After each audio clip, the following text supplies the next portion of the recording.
All right. Naked Florida man stood in a fire and chanted gibberish. Mushrooms did it, cops say.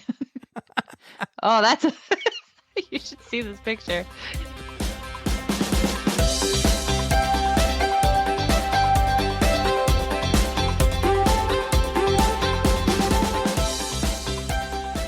What's up, everybody, and welcome to episode 34 of the On the Runs podcast. It is late on a Tuesday night because we just had an epic interview that went an hour longer than we expected. But Erika, we don't have work tomorrow because tomorrow is Thanksgiving Eve, the most popular bar night in America. Everyone's listening. They're going to be like, yep, that's right. We're going to the bar tonight. And then we're going to go run the Turkey Trot 5K or something in the morning on Thanksgiving. So are we running a race on Thanksgiving? Are we going to do this? What's up, E? I was going to ask you, because if you don't come down to Nashua, I ain't going out. I was going to do a treadmill run or something. That's Because lame. Alex Toussaint is going to be a new tread instructor, and his debut is doing a turkey burn. So No. if you don't come down, I'm doing that. Let's do it. Let's do a turkey trot. Are you serious? All right, fine. You got to come down to do the Great Gobbler. I'll probably have to run right back home after, but let's go for a run. Whatever. Yeah. 8 a.m. I can do 8 a.m. I Okay. think.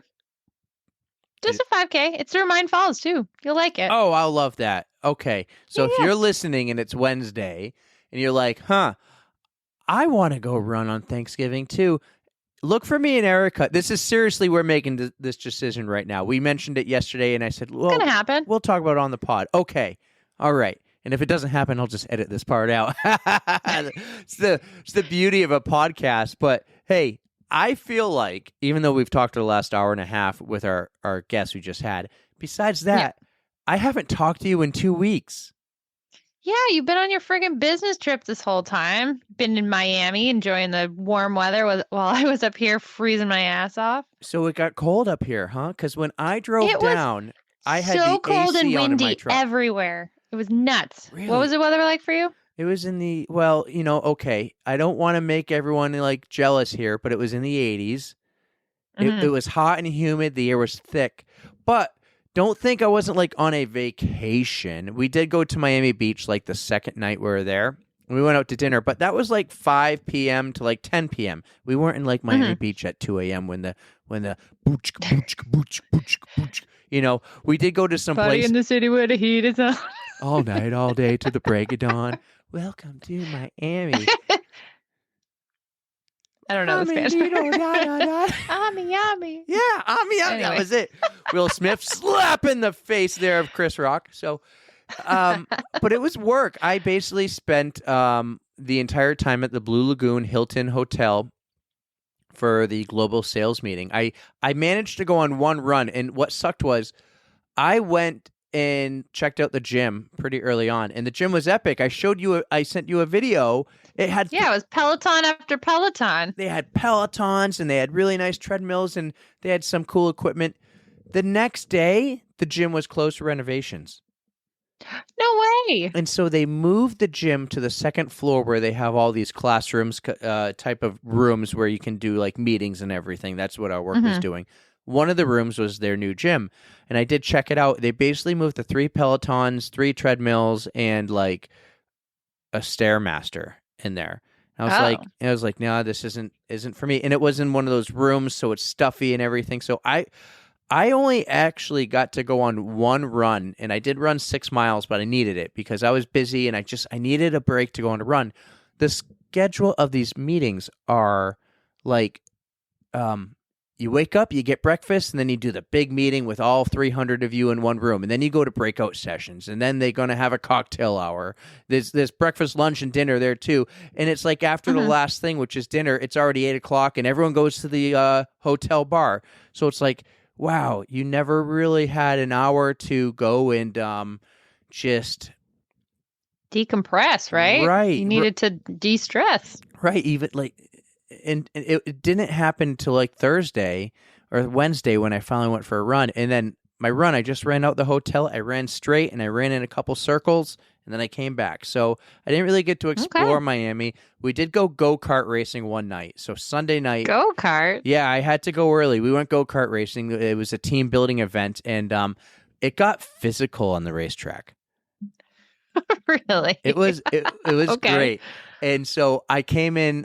I know everyone might be disappointed. I came in second place after we did like practice and qualifying. I came in second place at the end. I hit the guy in front of me so hard multiple times.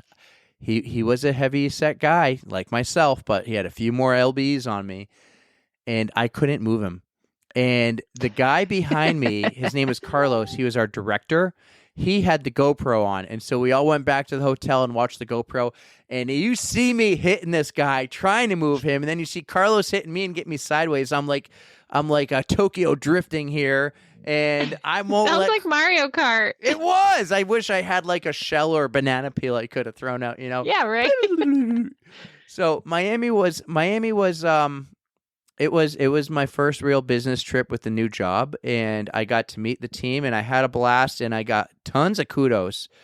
I brought the running shoes. I wish I could have run more, but I didn't. I will better manage my time, I think, on future meetings. This one I didn't want to like not be present. So Hmm. yeah, I'm back from Miami, and you are back from Philadelphia, and you just did the Yeah. Freedom Challenge.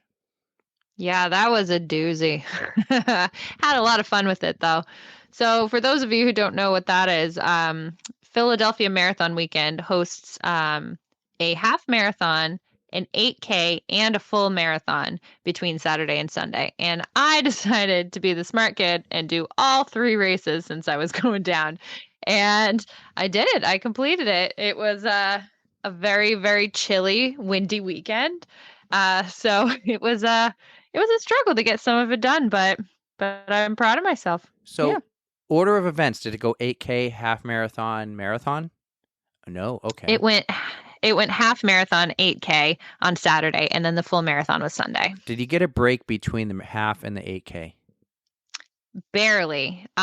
So the half marathon started at 7 a.m. and the 8K started at 11 a.m.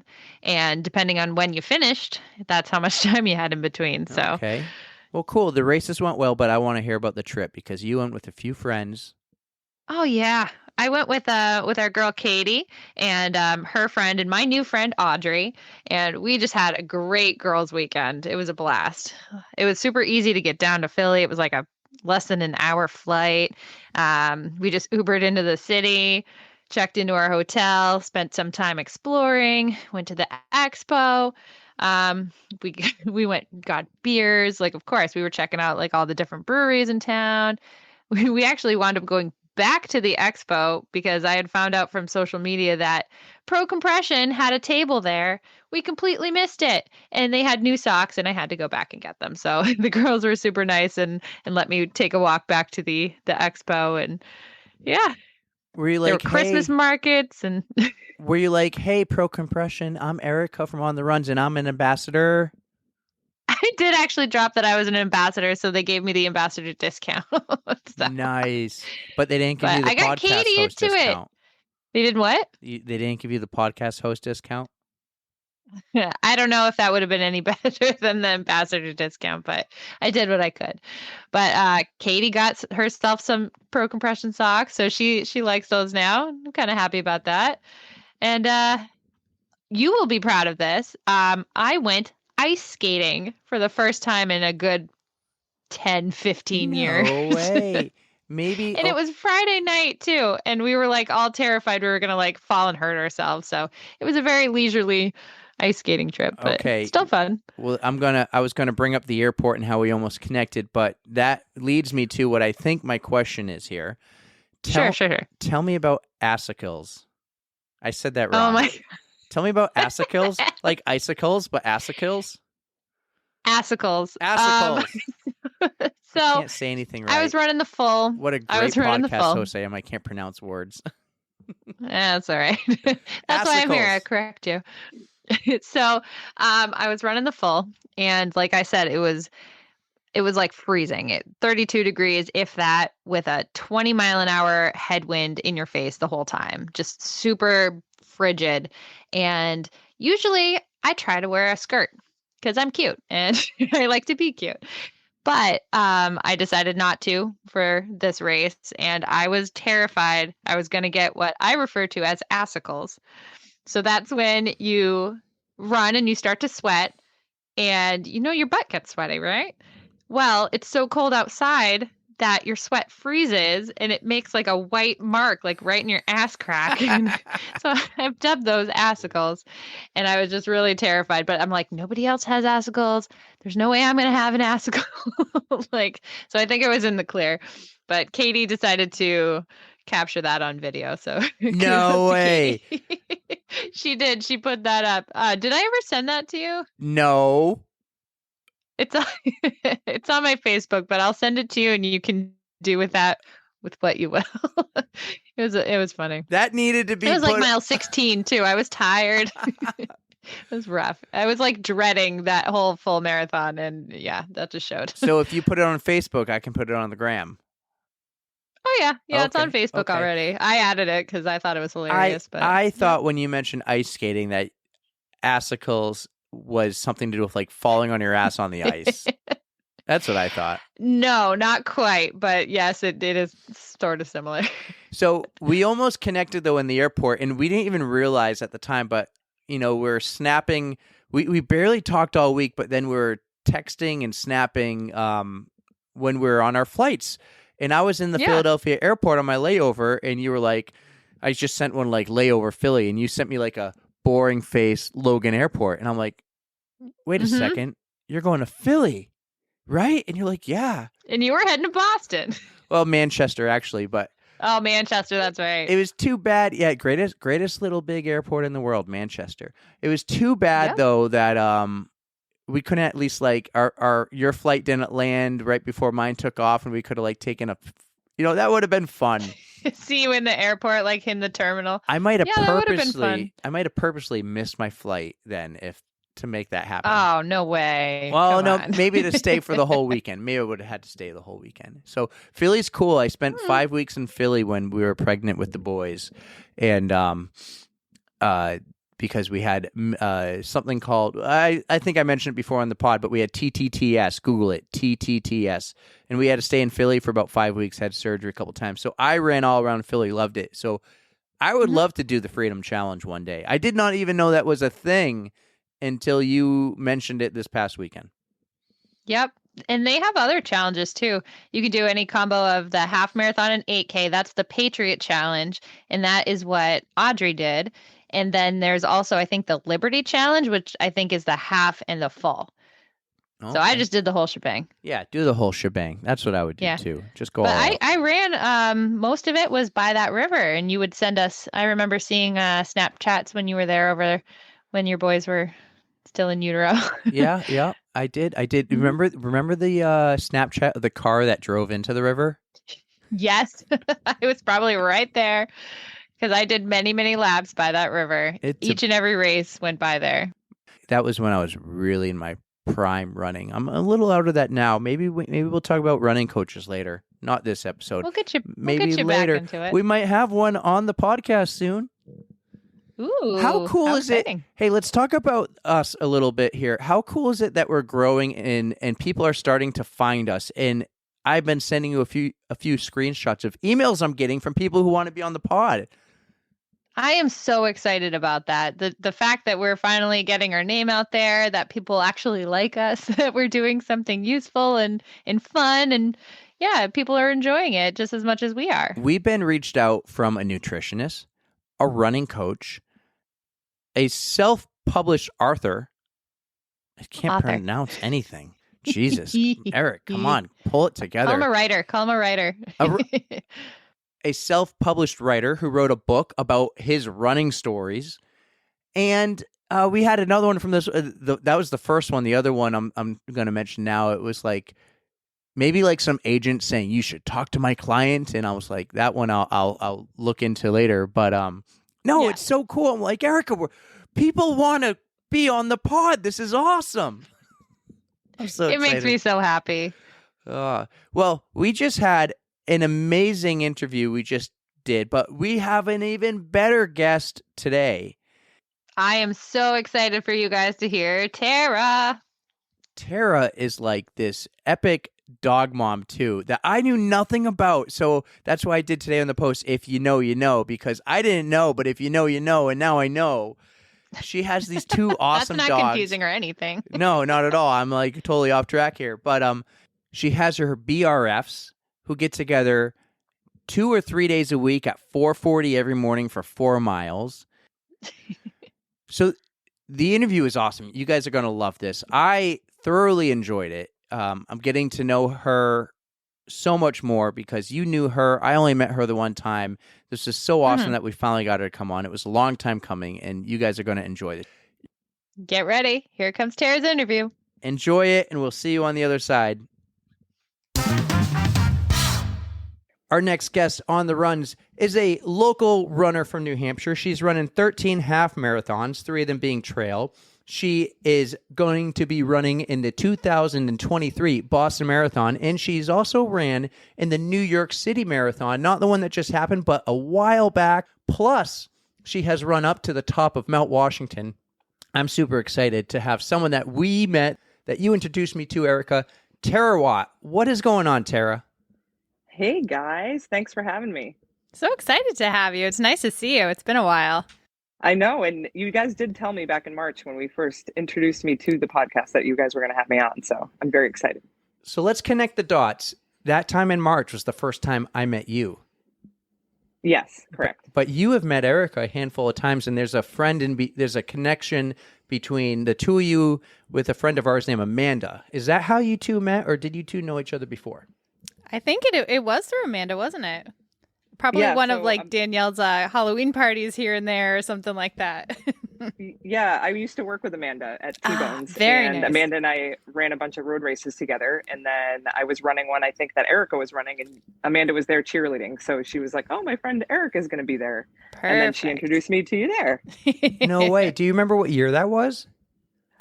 I don't. Oh my gosh, I don't. I want to say, so I've been living in Manchester since 2008. So it might have, I think it was like 2013, maybe 12, because I only worked at T-Bones until 2010, but I was definitely Been hanging out running with at Amanda that since. time, so that does not surprise me. Which one it was, I couldn't tell you. Would you remember Yeah. that? No? no clue. So you said you moved to Manchester in 2008. Where are you from? So, oh my gosh, long story short, I did most of my younger years up in North Conway. I moved around a ton when I was a kid. So I lived in like Derry, Moulton Borough, Rye, but 8th grade through 12th, I was up in North Conway. And then I went to college down in North Carolina and stayed there for a couple of years. No way. Okay, so much alike here. I went to college at Plymouth State, but then I moved to North Carolina. I was in Charlotte for like 3.5 years. Oh my God, me too. What years? Okay, well, wait. If you moved to Manchester in 2008, I actually moved to Charlotte in 2008. So we were passing each other on the highway with our moving vans. right, Probably. right. I was in a little Volvo, 4-door car, so stuffed to the gills with whatever I could fit in an air mattress, and that's what I lived on for a while. But yeah, Charlotte is great. I love Charlotte. It's a good little city. I think. Have you run North Carolina yet? No, I have not. So Erika tries to run a marathon in every state. That's her goal. Working on it. I would like her to do one in the Charlotte area because I have a ton of friends in the Charlotte area. So we got a free place to stay. And now I think we got someone who might join us on a road trip. All right. Yeah, Show I us love around. Charlotte too. I lived right downtown too. I lived on East 7th Street in Laurel. And so I could like walk to all the bars and Oh, that's the Bank best. of America Stadium. It was great. Well, they call it, I don't know if they called it that then, but they call it Uptown now. Yeah, right? Yeah, It's been a while, but I try to keep up. They have a beautiful baseball stadium now. They have a minor league baseball team. They actually play just over the border in South Carolina when I lived there and you lived there. But whenever I go to visit friends, everyone seems to go to the baseball game, the Charlotte Knights, and they go to the game for like a pregame. The game's at like 6:30 or something.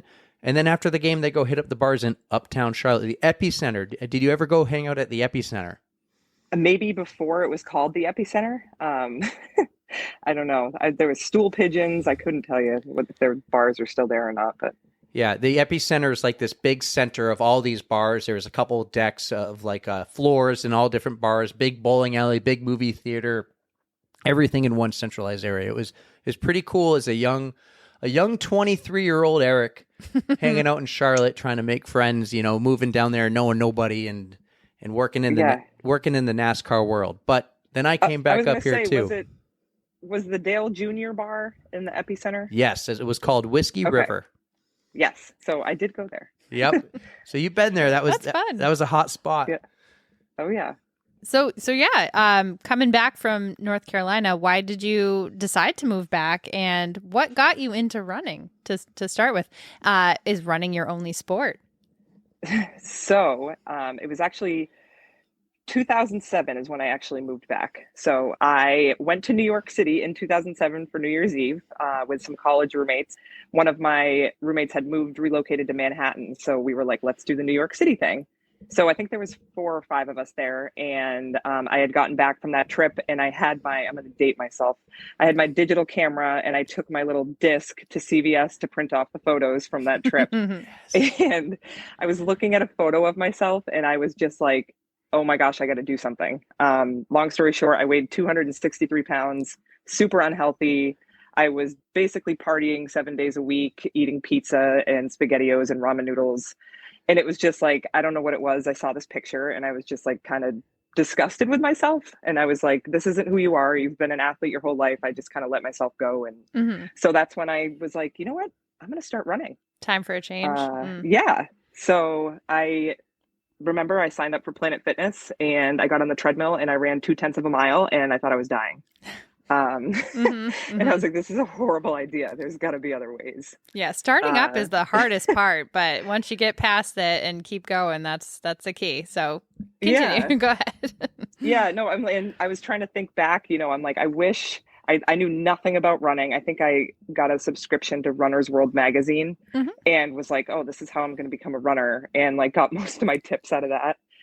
This is before like iPhones and stuff. So I had like a little flip phone, and it's not like you just hop on the internet real quick. Right. God, man, I'm old. I'm so old. I remember those days too. Do not feel bad. Both of us. Yeah. It's crazy to think about this stuff, but it's really like, that was 2007. It wasn't that long ago, but I'm like, it was 15 years, but well, when you put it that way. Yeah, I know, right? I was thinking like even the shoes, I think I went into Olympia Sports and I was like, I need running shoes. And my friend had told me I was like, what do I do to track my runs? And I had like the Nike Plus watch or something. And they had this little chip that you the little shoe pod thing, right? I had that too. Yeah, and you literally had to like hit the button on it and you pull your sole out of your shoe, you put it in the hole in your shoe, and then you take off. Wow, that is a blast from the past. Okay. Right? Yep. I know, right? I was like, I think I still have that watch. Maybe I could sell it to some like antique place and they can put it on display or something. There you go.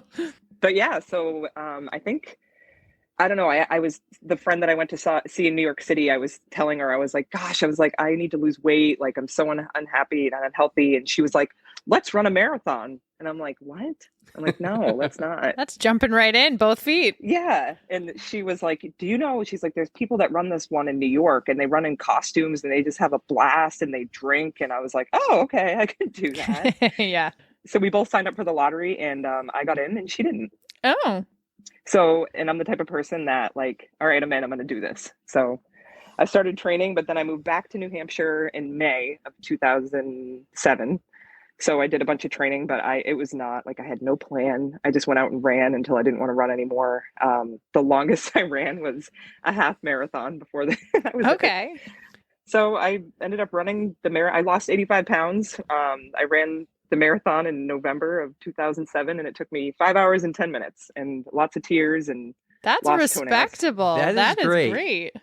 Yeah. So I was like laughing. I'm like, if you haven't seen the movie Brittany Runs a Marathon, like I am legit Brittany. That was my life. Okay. So just a few hours ago, you sent me an email and you said that in the email. And I'm like, Brittany Runs a Marathon. My first thought was you made a YouTube video and called it Brittany Runs a Marathon and you're a Brittany. And I'm like, why did you change your name in this video? And then I Google it. And I watched the trailer. Legit. It is legit. It's legit. It was a hilarious trailer. I can't wait to watch it. Wasn't it Jillian Bell, I think? It was Jillian Bell. Yep. And then I understood what you meant by that was me. and I totally understood what you were talking about. But I thought it was you for a second because you said Brittany runs a marathon. That was me. And I'm like, that was you? You got him. You got him. I mean, it kind of was.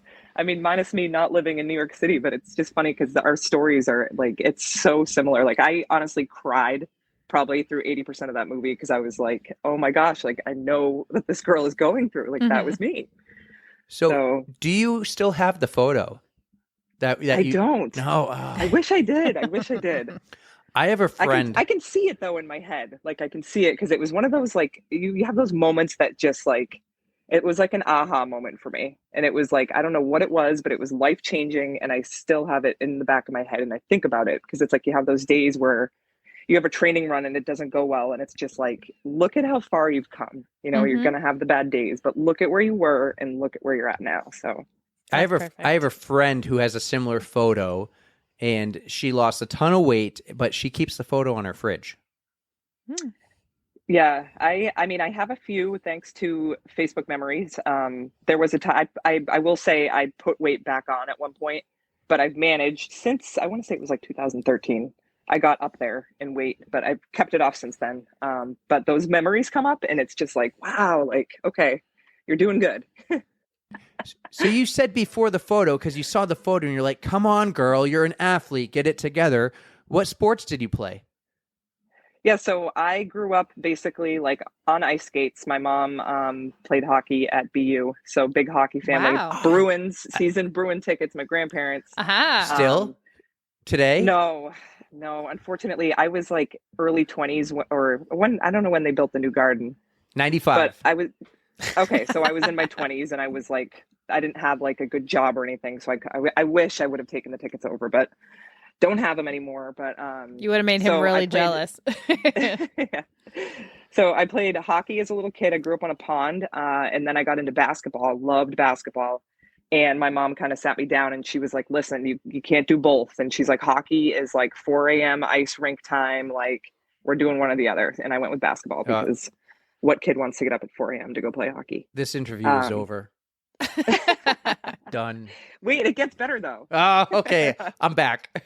I used to work for the Monarchs. I was the girl on the ice throwing the t-shirts. No way. Yeah. So I was like, big, still love hockey.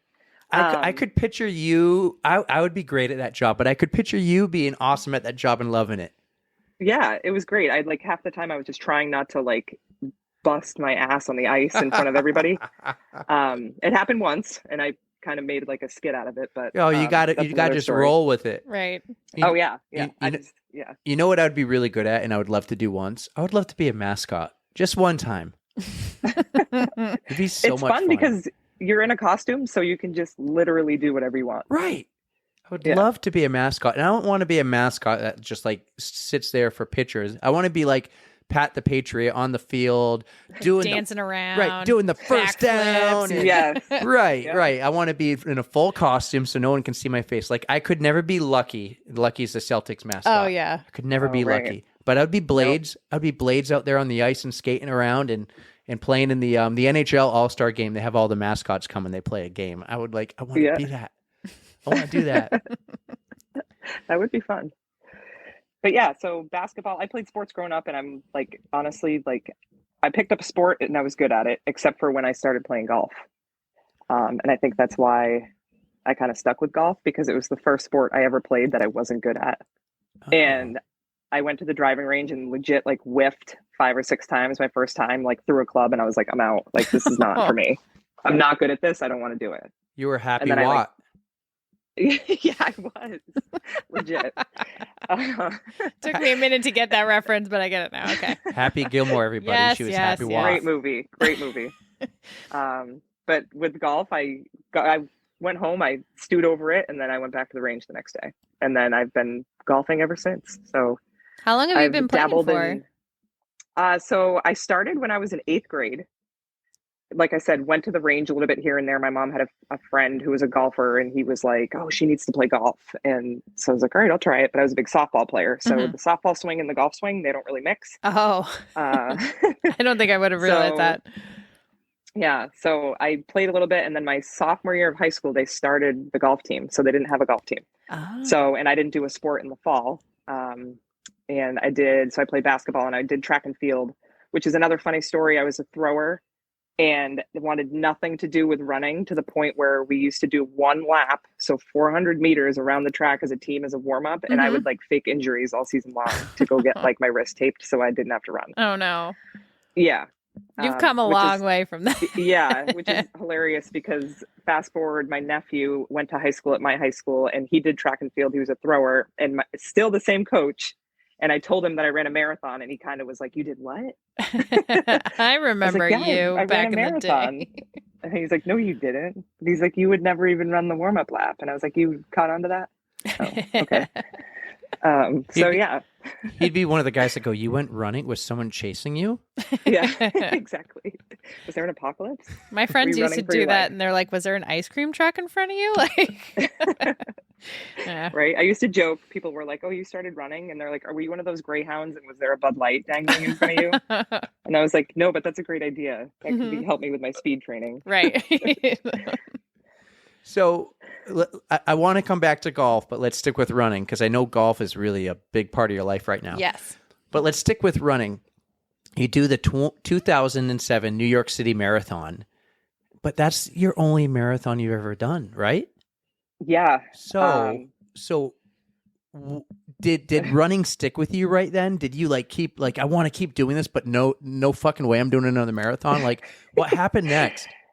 Yeah, basically it was a great experience. Like, I'm so glad I ran New York, just because of the crowds. Like, if I would have ran like the backyard Vermont marathon, I probably would have quit like 7 miles in.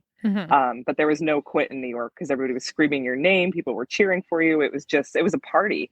And I just had a blast when I finished, and I think I lost like 5 toenails. I had the wrong shoes. It was just not enjoyable for me. Yeah.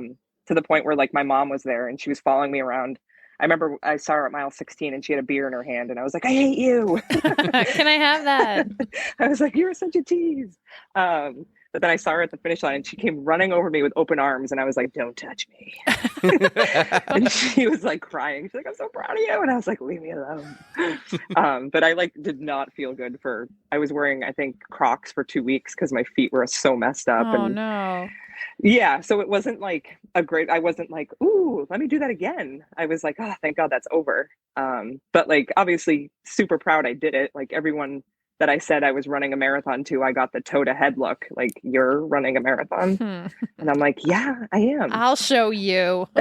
Right. I think I wore my medal for like a month. Good. As you should. You lost 80 pounds, you said? Yeah, 85.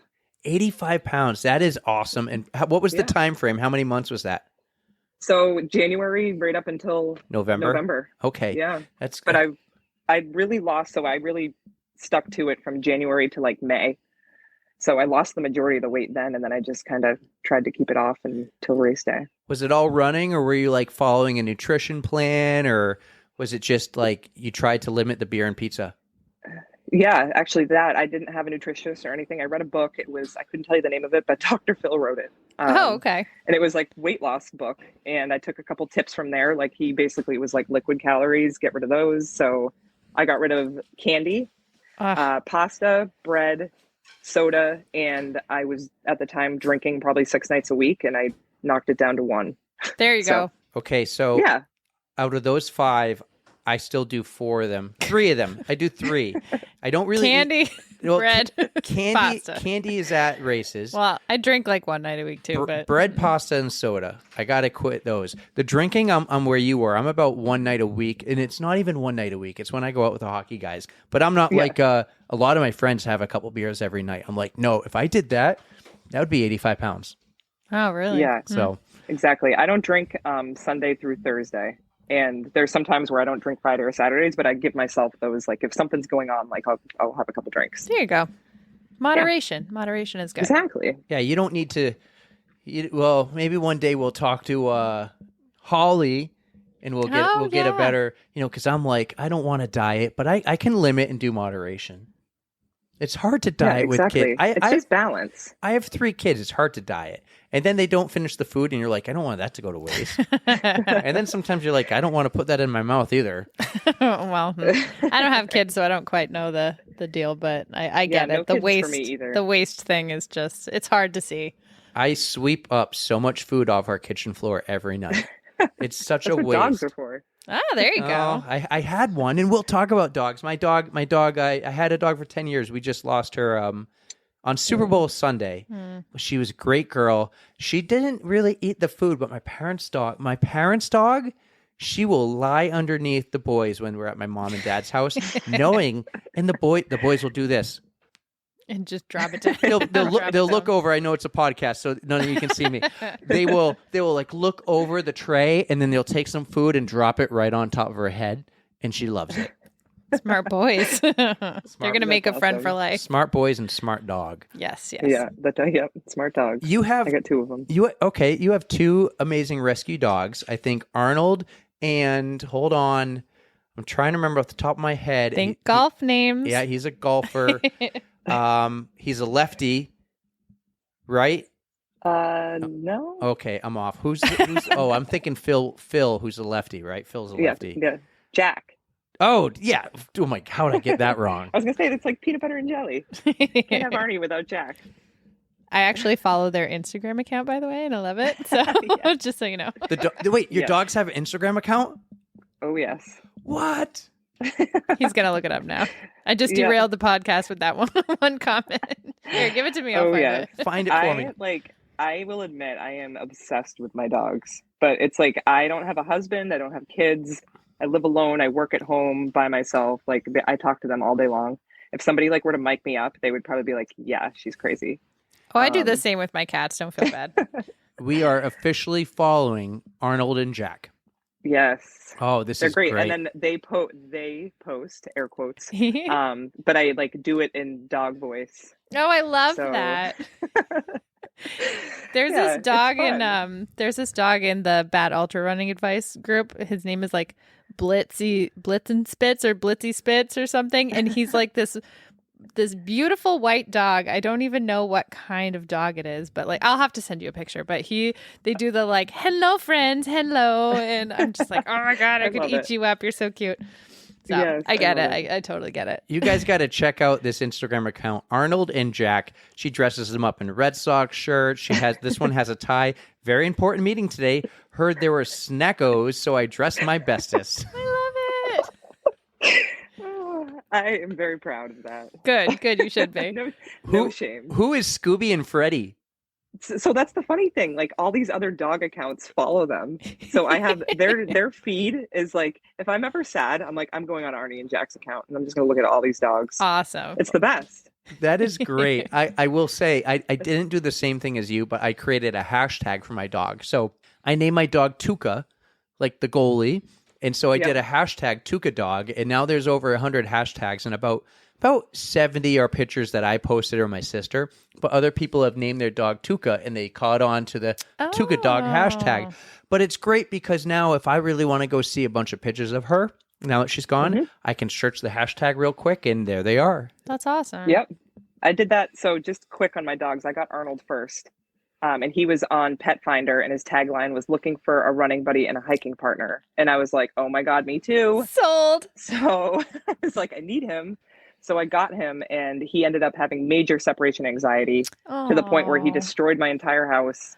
And my last straw, I did not want to, he was such a great dog, but he just couldn't be alone. Mm-hmm. So I literally talked to a dog therapist and she was giving me all of these hints because I was like, I'm going to work with him. He's a rescue. I know that you got to take your time and they need time. And nothing was working. And she was like, well, he needs a friend. And I'm like, oh my gosh, I can't get 2 dogs. Mm-hmm. And then I found Jack. And it's funny, Arnold was one spot and Jack was Skunky Brewster because he got sprayed by a skunk or when they found him. No. So I got Jack and it was the best thing I ever did. And the 2 of them are inseparable. They get along great. And Arnold has never had any issues. I haven't left him alone. So they're always together. Mm-hmm. But Arnold's my runner. I run with them, both of them. And Arnold's done a half marathon up a mountain. Whoa. Yeah. So, and we've done a ton of it's called Canacross when you have I have a harness, Arnold has a harness, and we run races together. So That's so cool. he actually got me my first mile PR because he was literally dragging me. Like I almost fell on my face. It was Oh, no. hilarious. But I have some great race photos of Arnold and I, and he just like, he goes, he loves it. So I love running with him. That's fantastic. That is now. How do you? We had someone on a while ago. We had Denise. Like Denise was our first ever guest. She runs with her dog, and she ran a 30K for her 30th birthday. I might have the birthday wrong, but long story short, she will train her dog to do marathons too. Like the dog has a training plan. Do you have like a plan? Like, okay, Arnold has to go out with me today for 8 miles, or do you just wing it? I just wing it, to be honest. The half marathon that he did, it's this great trail race. If anybody is into trail running, it's in Maine. It's Mount Agameticus. It's a 50K. It's the first weekend in May. It's no race fee. They ask you to donate to the trail, the awesome. conservative trail, so they can fix it up and whatnot. So you can give them $5. You can not give them anything. You can give 100, but it's up and down the mountain. I think each loop is like 2,000 feet of elevation gain. And Arnold and I, we did it 2 years ago, and we only did one loop. And then last year, he got a little tired. I'm not gonna. We had to stop after the half marathon, but still, he was like right with me the whole time. Loved it, and wow. I think he was the only dog, so I made him a little medal. He got first place. Oh my god! What? How cute is that? Yeah, so. Fantastic. But he loves running, so he'll just go. I always laugh. I'm like, they're way easier to run with than walk because they have to stop and sniff and smell and pee on everything when we're walking. Yeah. But when we're running, it's just go. Except for Jack, which people might appreciate this. He's I call him my little fatty dog. He's a little overweight, a little thick. I'm like, you got mommy's blood. But this dog will be running and he'll pick up like a piece of pizza. He'll pick up without stopping. Oh, wow. So I've pulled pizza, I've pulled chicken wings, I pulled a half-eaten muffin right outside of Dunk's that he grabbed because I'm running and I'm looking and I'm like, what the hell is that? And I look and there's a wrapper with a muffin in his mouth and he's just like tongue out the other side muffin. And I'm like, oh my God, like Dorito bags. So he may as well be an ultra runner. That's what I was doing. I know, literally Mountain Dew and a slice of pizza. Oh my Grilled God. cheese. I'm only mildly embarrassed at that, but I have no shame. So I love it. Go After Jack. I did that, I was like, man, maybe I could be an ultra runner. That's up my alley. It's really so. If you ever do decide to do one, hamster wheel is the way to go. It is so relaxed. There's like no stress. So you let us know. We're gonna do a whole like compound next year. So I want to do it. I really do. I'll say this: she does the anchor down, and I want to do an anchor down or a 12-hour race. But I've been the last 2 years. I go watch it. I'm a little intimidated. I'm like, this is going to take some serious training and discipline. And then I went to hamster wheel this weekend, and I'm like, I think I could have just done this. I think I could have just winged it. What do you think I did? Yeah. I've been injured for like months, and I'm just like, I love how you just wing 60 plus miles. No big deal. Right. A lot of it was walking. It was fun. Yeah, I do not recommend that, but it was still fun. Yeah, it would be fun if we got a whole compound, a whole base camp there, a bunch of runners. I'll bring the camper, and we'll have John. John, we'll have to get John to come down if we have a big enough crew for him to. But honestly, that's the best part, the food. Like you just can stop and eat and I could definitely be talked into that. You eat real We'll work food. on it. We'll work on it. I could be like I could be a penguin. That could make me a penguin. Absolutely. We'll make you a penguin. I'm wearing my penguin hoodie right here. Yes, love it. I have I believe you like this too, a Peloton shirt on. Yes. I don't know if you can Love see. it. So we can talk about that later too. Yeah. So let's just talk about it now. Yeah, we're all over the place right now. We're just very excited. If you can tell. Right on your Instagram, it says you love Peloton. Yeah, I bit the bug and I bought one back in December. So I got a bike during COVID, but I just bought one off Amazon because the gyms were closed. And I think like most people, I use exercise for like my mental escape. And it was like, what am I going to do? I need something. And I'm like, I can't run every single day. I just can't. So I was like, I'm going to get a bike. And I loved spinning. So I bought this like random bike and I got the Peloton app, but it like was not motivating to me whatsoever. So the gyms opened back up and I did that. But I told myself, I'm like, if I can sell this bike on Amazon or whatever, Facebook Marketplace, I'm like, I will get myself a Peloton. So I ended up selling it and I got the Peloton. And it was honestly the best thing I ever did because people were like, oh, it's too much money. It's going to be a coat rack. And I was like, it will not be a coat rack. But my only regret is that Ours I is a got it coat sooner. rack. Oh, Except when I use it. I use it enough, but it's a coat rack. Is that Jack or Arnold? this is Arnie. Arnie. Say hi. What's up, buddy? It's Oh, just you like missed it. it's like Erica's gone. cat Maisie, who always jumps all over our computer and everything. Yeah, she's busy now I know, I because always- Brandon's home. I hear you guys talking about the cats all the time. Yeah, she's a little pain in the ass. Who is your favorite instructor there on Peloton? Oh gosh, I have 3. So like I love Allie Love. Mm-hmm. I love, actually I have 4, I guess. I love Robin and I love Kendall. And I know this is like, some people love him, some people hate him, but Cody's energy I is love me just some like, Cody. it does it for me.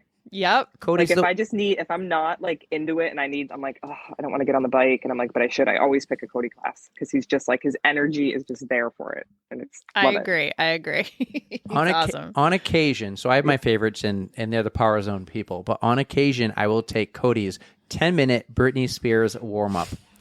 Yes.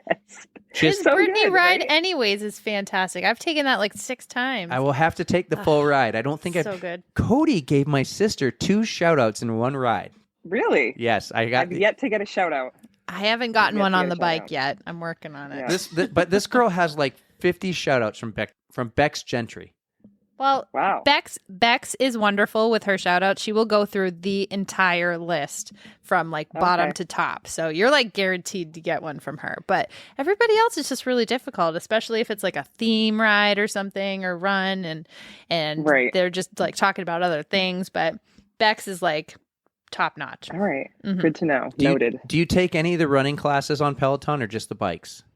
No, just the bike. They got some good outdoor runs too, if you ever use the app. Yeah. They do. Erica got me into the running ones, and I'll listen now and I'll do what they do. But I just throw my phone up on a treadmill. I would love to buy the Peloton tread, but I'm far away from that. So I do expensive. mostly the spinning ones, and I do a ton of their stretching.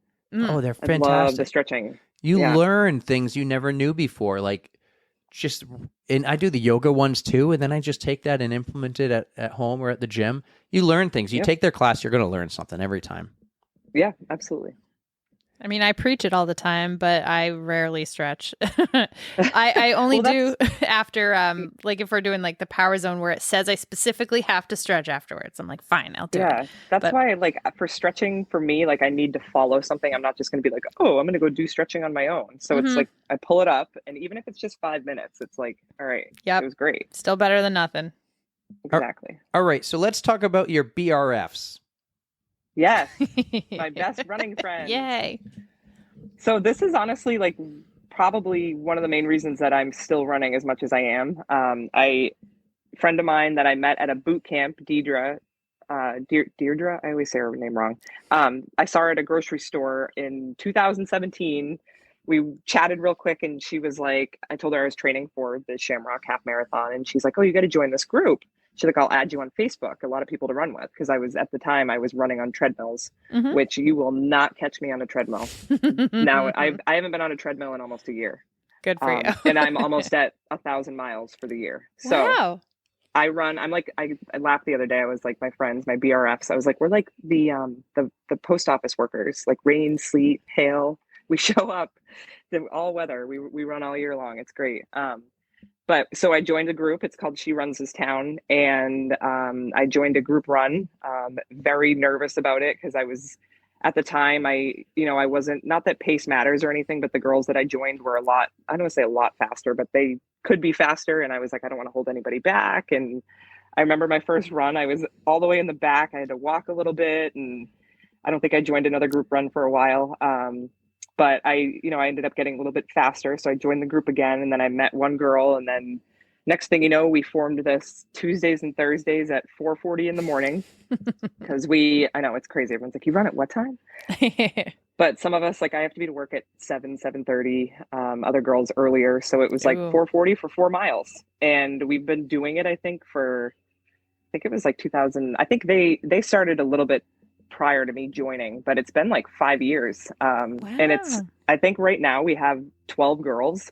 And, some people show up once a month, but you have probably 3 or 4 of us that are there every single Tuesday and Thursday. Mhm. So I never run alone. I can't tell you the last time it was just 2 of us. We always have, like, this morning it was funny, we ran and we looked around and there's, I think, 5 of us, 6 of us, and we're like, oh wow, small group today. But it's like there's 5 of us at 4:30 in the morning running, anywhere from, I think one girl went on to run 10 miles. But it's awesome because we're all runners, we're definitely not all the same, Mhm. but we have that one common ground. And I'm like, you guys are like my new hairdressers because they know everything about me because we Right. run and all we do is talk about our lives. And I've actually made some, really, really great friends outside of it that we hang out a lot now. And it's funny, today, one girl sent a message and was like, is anybody running this marathon? And the next thing you know, 5 of us are like, let's all do it. And I'm like, man, I need new friends. I need new friends. I'm like, the peer pressure is real. But Right. they're amazing. And like, honestly, I don't even like, I don't want to leave Manchester because of it. I'm like, I Mhm. will never find that anywhere else. And I'm just super thankful for them. We've talked about this recently, but the running community is so cool, and you'll get into your little groups and stuff, but everyone kind of knows each other, and your group is huge, 12 people. Yeah. I was gonna say we keep adding too. I post every once in a while in the She Runs This Town, and we'll get somebody like, hey, where do you guys run? And we have all these different locations too, which is great. So we're never ever running the same route. Mhm. But we have our messenger group that all of us are in, and Monday night it's like, hey, who's in for miles tomorrow? Where do you want to run? And I've been tagged. I'm the paparazzi because we always have to take a group photo afterwards, but I'm always the one that takes the photo. So I appreciate you for doing that because I'm the same way. I'm not the one. I'm like, we need photo evidence and we need content and we need to keep posting. I am awful at And it. I'm like, we need to take more pictures when we go running. Like, it can be a post-run photo. Mhm. But I'm Yeah. like, we need that.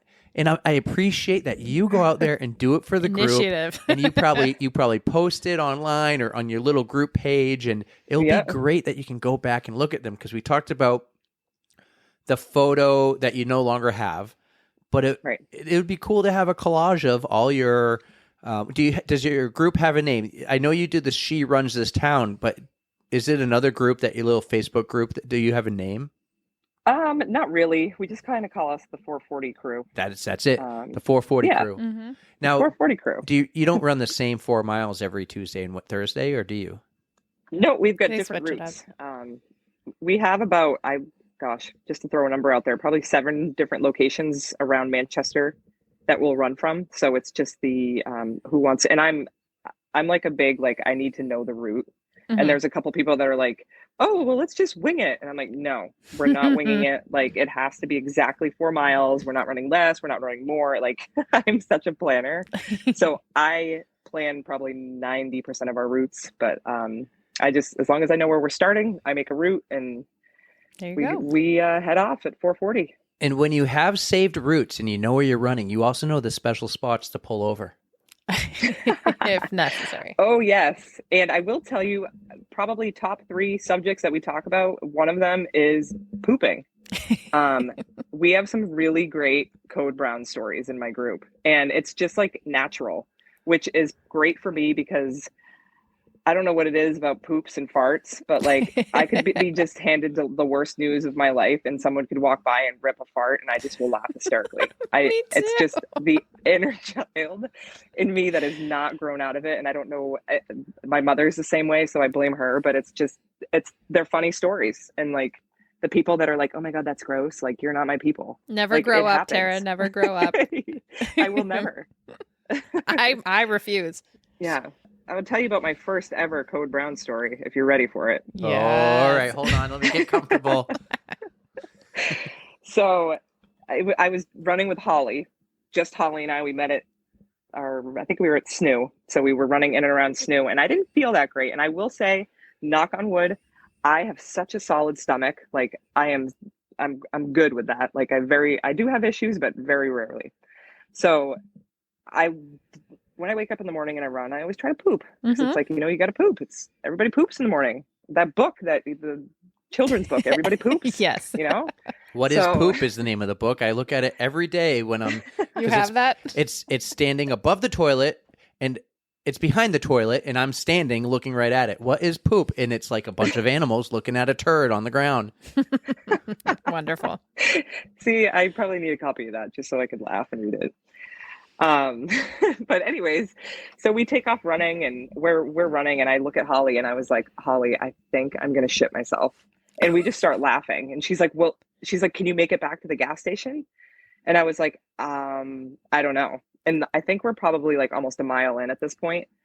And I'm like, I don't know, let's try. And so I was like, if we go back, and then we can just go back out and run more. So I start running a little bit more, and then I stop, and it's like the butt cheeks are clenching, and we're like dying. And mind you, it's 4:45 in the morning, pitch black.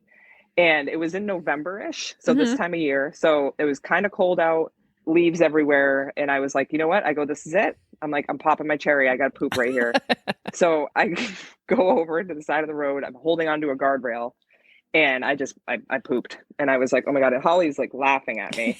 And then I'm like, what do I wipe myself with? And I look around, and there's leaves everywhere, but it was the type of leaf that was frozen. So like you pick it up and it just disintegrates in your hand. Yeah. No. So I'm like, do I try this and then get a bunch of leaves in my butthole, or like, what do we do? So I searched around as I'm literally holding onto the guardrail one-handed, feeling around because it's dark out. I got my headlamp on, and Holly's laughing. She's like, that one looks good. Thanks, Holly. Trying to find the best leaf possible to wipe my butt with. And I found a decent one. And then we like went on with the run. So I was like, oh my God, I go, that has never happened to me before. And she's like, well, welcome to the club. So I was like, that was the day that I popped my cherry pooping while running. So Wonderful. I can Yeah. say of all my Code Brown experiences, I have yet to have to use a leaf. Well, yeah, because you use a shirt. Have you ever kept the shirt afterwards, or do you throw it away? He doesn't think about it. oh boy. I would be like, this needs to be burnt immediately. So, no, there might be one I still have in the rotation, and I'm thinking about it. But typically, when I've had these, I've had like 2 shirts on because it would be cold. And like when it was like April. do you know Rachel runs for Medals? Oh yeah. So the first time I met Rachel, I'm running with them, and they're doing a virtual marathon, and we're 7 miles in, and I'm like, oh my God, my stomach. So I pulled over. I didn't tell them what I was doing because I was embarrassed in front of this girl, Rachel, who I've never met before. And I had a long sleeve on and then a shirt above it. And all I told them was I got hot, and so I took the long sleeve off. And it wasn't until a couple of days later I told Erika what really happened. And then I will say this, though. I stashed the long sleeve like under a rock or something, and then I drove all the way back and picked it up because I didn't want to like litter the trail. This was on the National Rail Trail, but we were like way into Massachusetts somewhere at this point. Wow, that's very noble of you to go back and get it. And that Right. that shirt is still in the rotation. That's what I know. But it's one of the long sleeves. I won't say the one because, but you know, Because I'm going to be like, that's the shirt. That's the one. you know what? I'm experienced at like washing poop on clothes because I have 3 kids.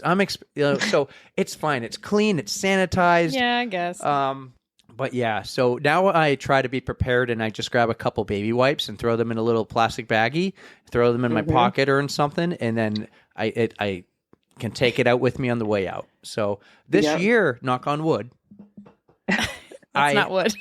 Anyways, go ahead. I have not had a Code Brown this year. Oh, that's good. But the year of COVID, it was weird. The year of COVID, I had like half a dozen.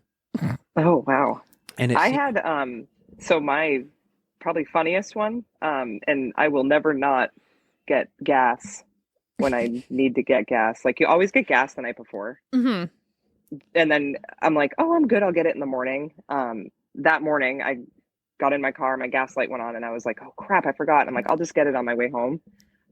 Went and met a couple girls, my girls. We ran the Allen Mello, the 10 miler Massabesic route for like a training run.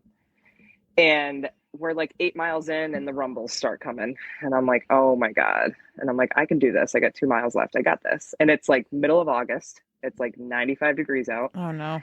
And yeah, and I'm just like, oh God. And I'm on like the bypass. So there's like, if I go off of the road, I'm going to be like crapping in somebody's front yard. Oh no. And I'm like, that's probably frowned upon. Mm. So I'm like literally like just shuffling because I can't move my feet that far apart because I literally think I'm about to poop in my pants. And we make it back to the cars at Massabesic, and it's happening. And I like dive off into the woods, and this poor tree, just like it was like a bear or something. Like if you saw what I did, it was bad. But I got like poop on my shorts. Oh And I was like, no. oh my God. I go, this is awful. And I'm telling the girls, I'm like, you guys, I just shit my pants. And they were like, that's okay. Like, and, like doesn't even faze them. And they're like, that's fine. It's no big deal. And so I get back in my car, and I have this like car seat, and like it wasn't bad, but I like definitely had like some skid marks in my shorts. And I had like this car seat that I have for like the summer when it's super hot. So I sit on it, and I get in my car, and all of a sudden it's like ding ding ding ding, and I'm like, oh my God, I still need gas. Oh no. Oh my God. So I go to the gas station with the shit in my pants, and I'm pumping gas, and I'm like, wow, Tara, like this might be an all-time low. And I'm like, I have no idea what the back of my shorts look like. So if the guy behind me, if you're like, wow, that girl shit her pants, like, hi, I'm Tara. So yeah, so I drove home, and I got in the shower with all of my clothes on, and just was like, had a moment. And I was like, okay, that was fun. But that's actually a smart thing. Go in with the clothes. Okay, there you go. Yeah. And those were like my favorite, and I still have those shorts. They're my favorite shorts. I was not getting rid of them, but they went right in the wash. There you go. So the whole leaf thing actually reminds me of so just hamster wheel this past weekend. I did have to use the bathroom, and I was really close. Luckily, if you were listening, you heard about Secret Toilet. So Secret Toilet was at the end of like right where we turned around. I was maybe a quarter mile from it, but I'm like, oh, I really, really hope there's a toilet there. And I was running with Rachel, and she was making me laugh because I'm just like, I need to find a toilet right now. And if it doesn't happen, I'm going to have to use like leaves. And I had such bad chafing in my ass crack that I'm like, these leaves are going to give me, and like I had running brain. So I was like, I couldn't think of like a word. So I'm like, it's going to give me like ass disease. Like, and I just couldn't think of a better word for it. So luckily I did find a toilet. My chafed ass did not get ass disease, and it was all well. But I'm so proud of Erika. This is the most she's opened up about her ass crack and chafing and having a real code brown. If you really need to know, my ass chafes all the goddamn time, and it is terrible. This is what I bring out in people. I bring this out in people. So I mean, I don't hate talking about it. It's just, it's not the most natural thing to come up in conversation unless we're already talking about it. So I ran this morning, and I didn't use any Body Glide. In the spandex shorts I put on underneath my running shorts, I'm like, oh, this ain't going to be good. And I got slight thigh chafing, and it was really bugging me. And I'm like, it was bugging me on my drive over here, not on the drive, but when I'm walking around with the kids, and I'm like, I need to put the diaper rash cream on my thighs when I go to bed tonight, or else tomorrow might be rough too. Yep. So there we are. But if I put the Glide on, I'm usually pretty good. But I can't put Body Glide in my butt crack. Like, it just feels so weird when you run. No. Like, it's literally my butt crack. Oh, I agree with that. I put it in like the inner thighs and all those areas. Yeah, I was talking about like, the thighs. You just can't. You could. Can't do so it. when you do a long bike ride, I do put it. I got to put it in there a little bit. I don't. It just feels like gross, you know? Like, I'm just like, oh, you get sweaty, and then it's just all like, I don't even do you know like, so do you like stand in front of a mirror and bend over and like pull the cheeks and put the Glide on, or like, how does this work? Yeah, dude. What do I'm you very do? intrigued. I don't. I do like the inner thigh Body Glide and just let my butt crack do what it does. Well, no mirror is necessary, but just scoop some Glide with your hand, and then you just kind of go. You gotta put the squirrel nut butter in there because that just sounds better. It does. We need them to be a sponsor. Put that nut butter in the burger. I don't go anywhere without my nut butter. Oh my god! Use code on the runs for 15% off your nut butter. That would be a great. I want to see how many people are going to try that now. Sorry, people, it's not going to work. Maybe one day. Yeah, when you do a long, well, you know the area you have to really hit on the bike when you go on a Century isn't the butt crack actually. It's the crease of your butt in your hamstring. Oh, Oh, yeah. That's what you got to get. You can't just go inner thighs. You got to get. I just got a weird picture. I don't even want to. You got to get that. You got to get anywhere that makes contact with the seat, and any creases that will constantly be rubbing. When you're out there for 6 miles, when you're doing an Ironman and you're out there for 12 hours, you got to lube up. I don't do Ironman. Just lather up. Put it all over there. Good for you, dude. Yeah. You live and you learn. We're speaking of chafing. I'm doing the Manchester City Marathon Relay this weekend, and my team name is Chafing the Dream. Yes. Wonderful. I love that. Yep. I am hoping to be out there. Our shirts are the glide stick with feet and arms. Oh, I love it. Who's on your team? Anyone we know? Katie Piscini. Yes. Yeah, right. The streaker. Who I have recruited her. She's part of the 440 crew now. The streaker? She's got a longer run streak. Yeah. Oh. You knew that. I thought no, I was thinking my head instantly went to Will Ferrell in Old School. We're going streaking. We're streaking. I feel like Mike wouldn't appreciate that.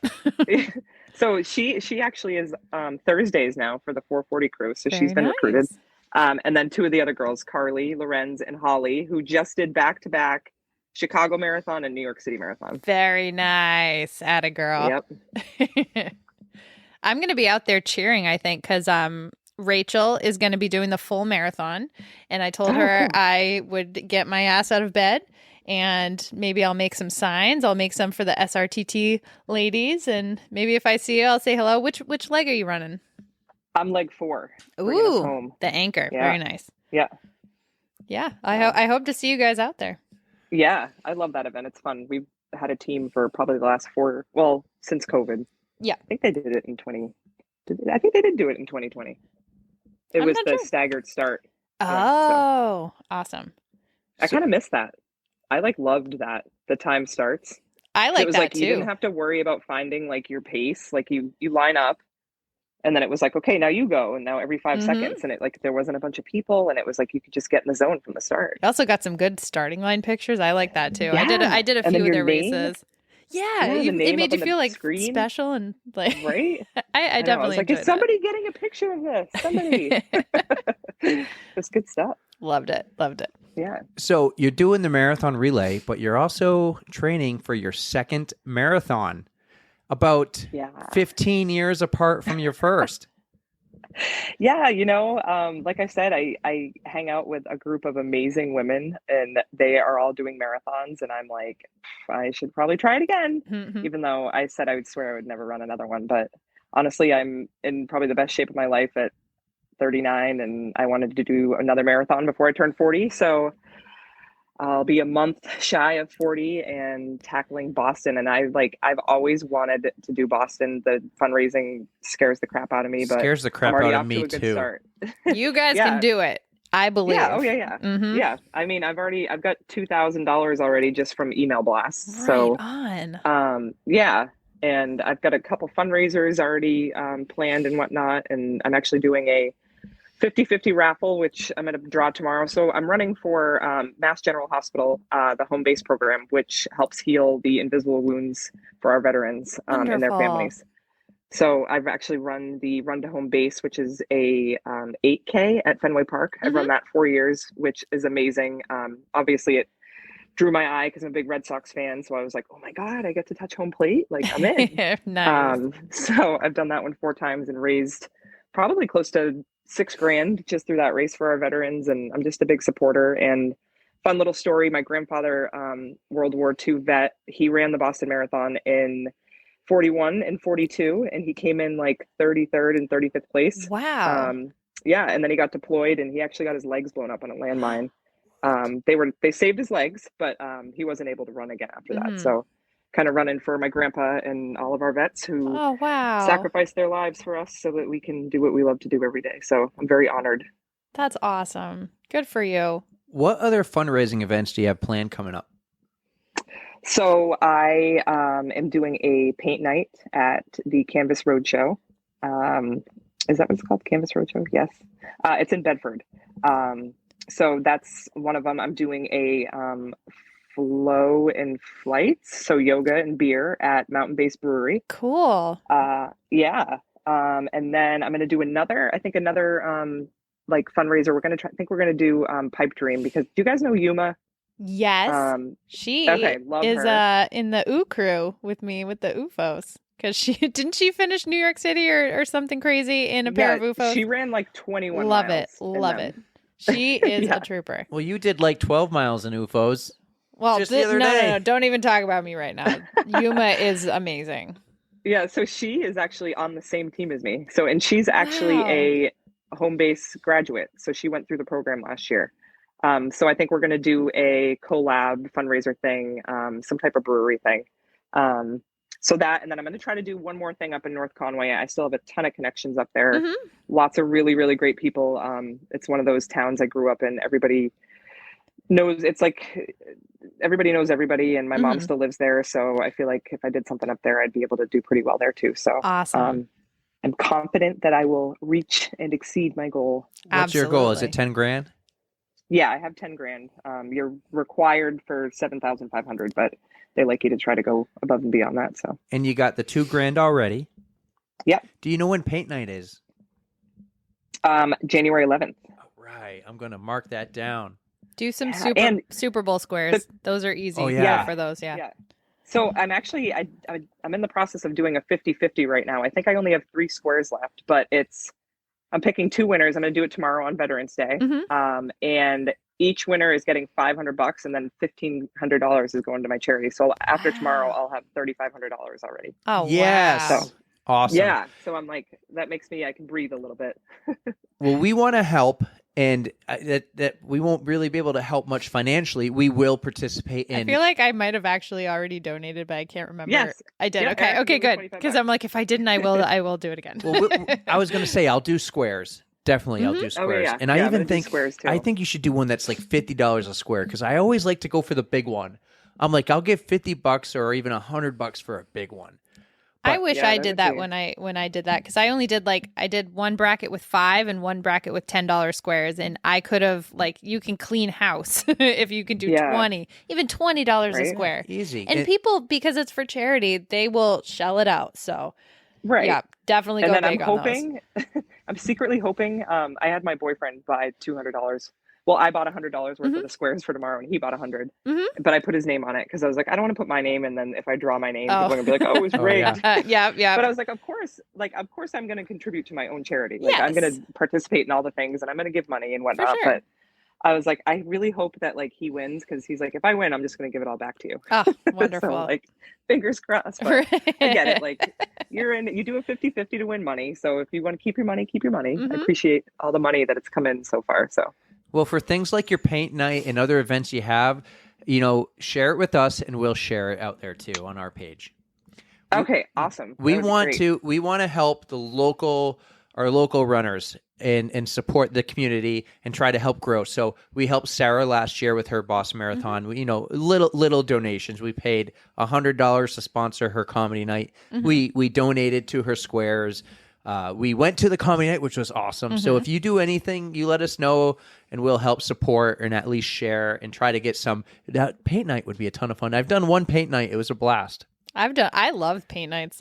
Actually, there's a bunch of paintings in my house hanging up right now that I did. So it's fun I'm all too. over And that. you can, it's BYOB and food.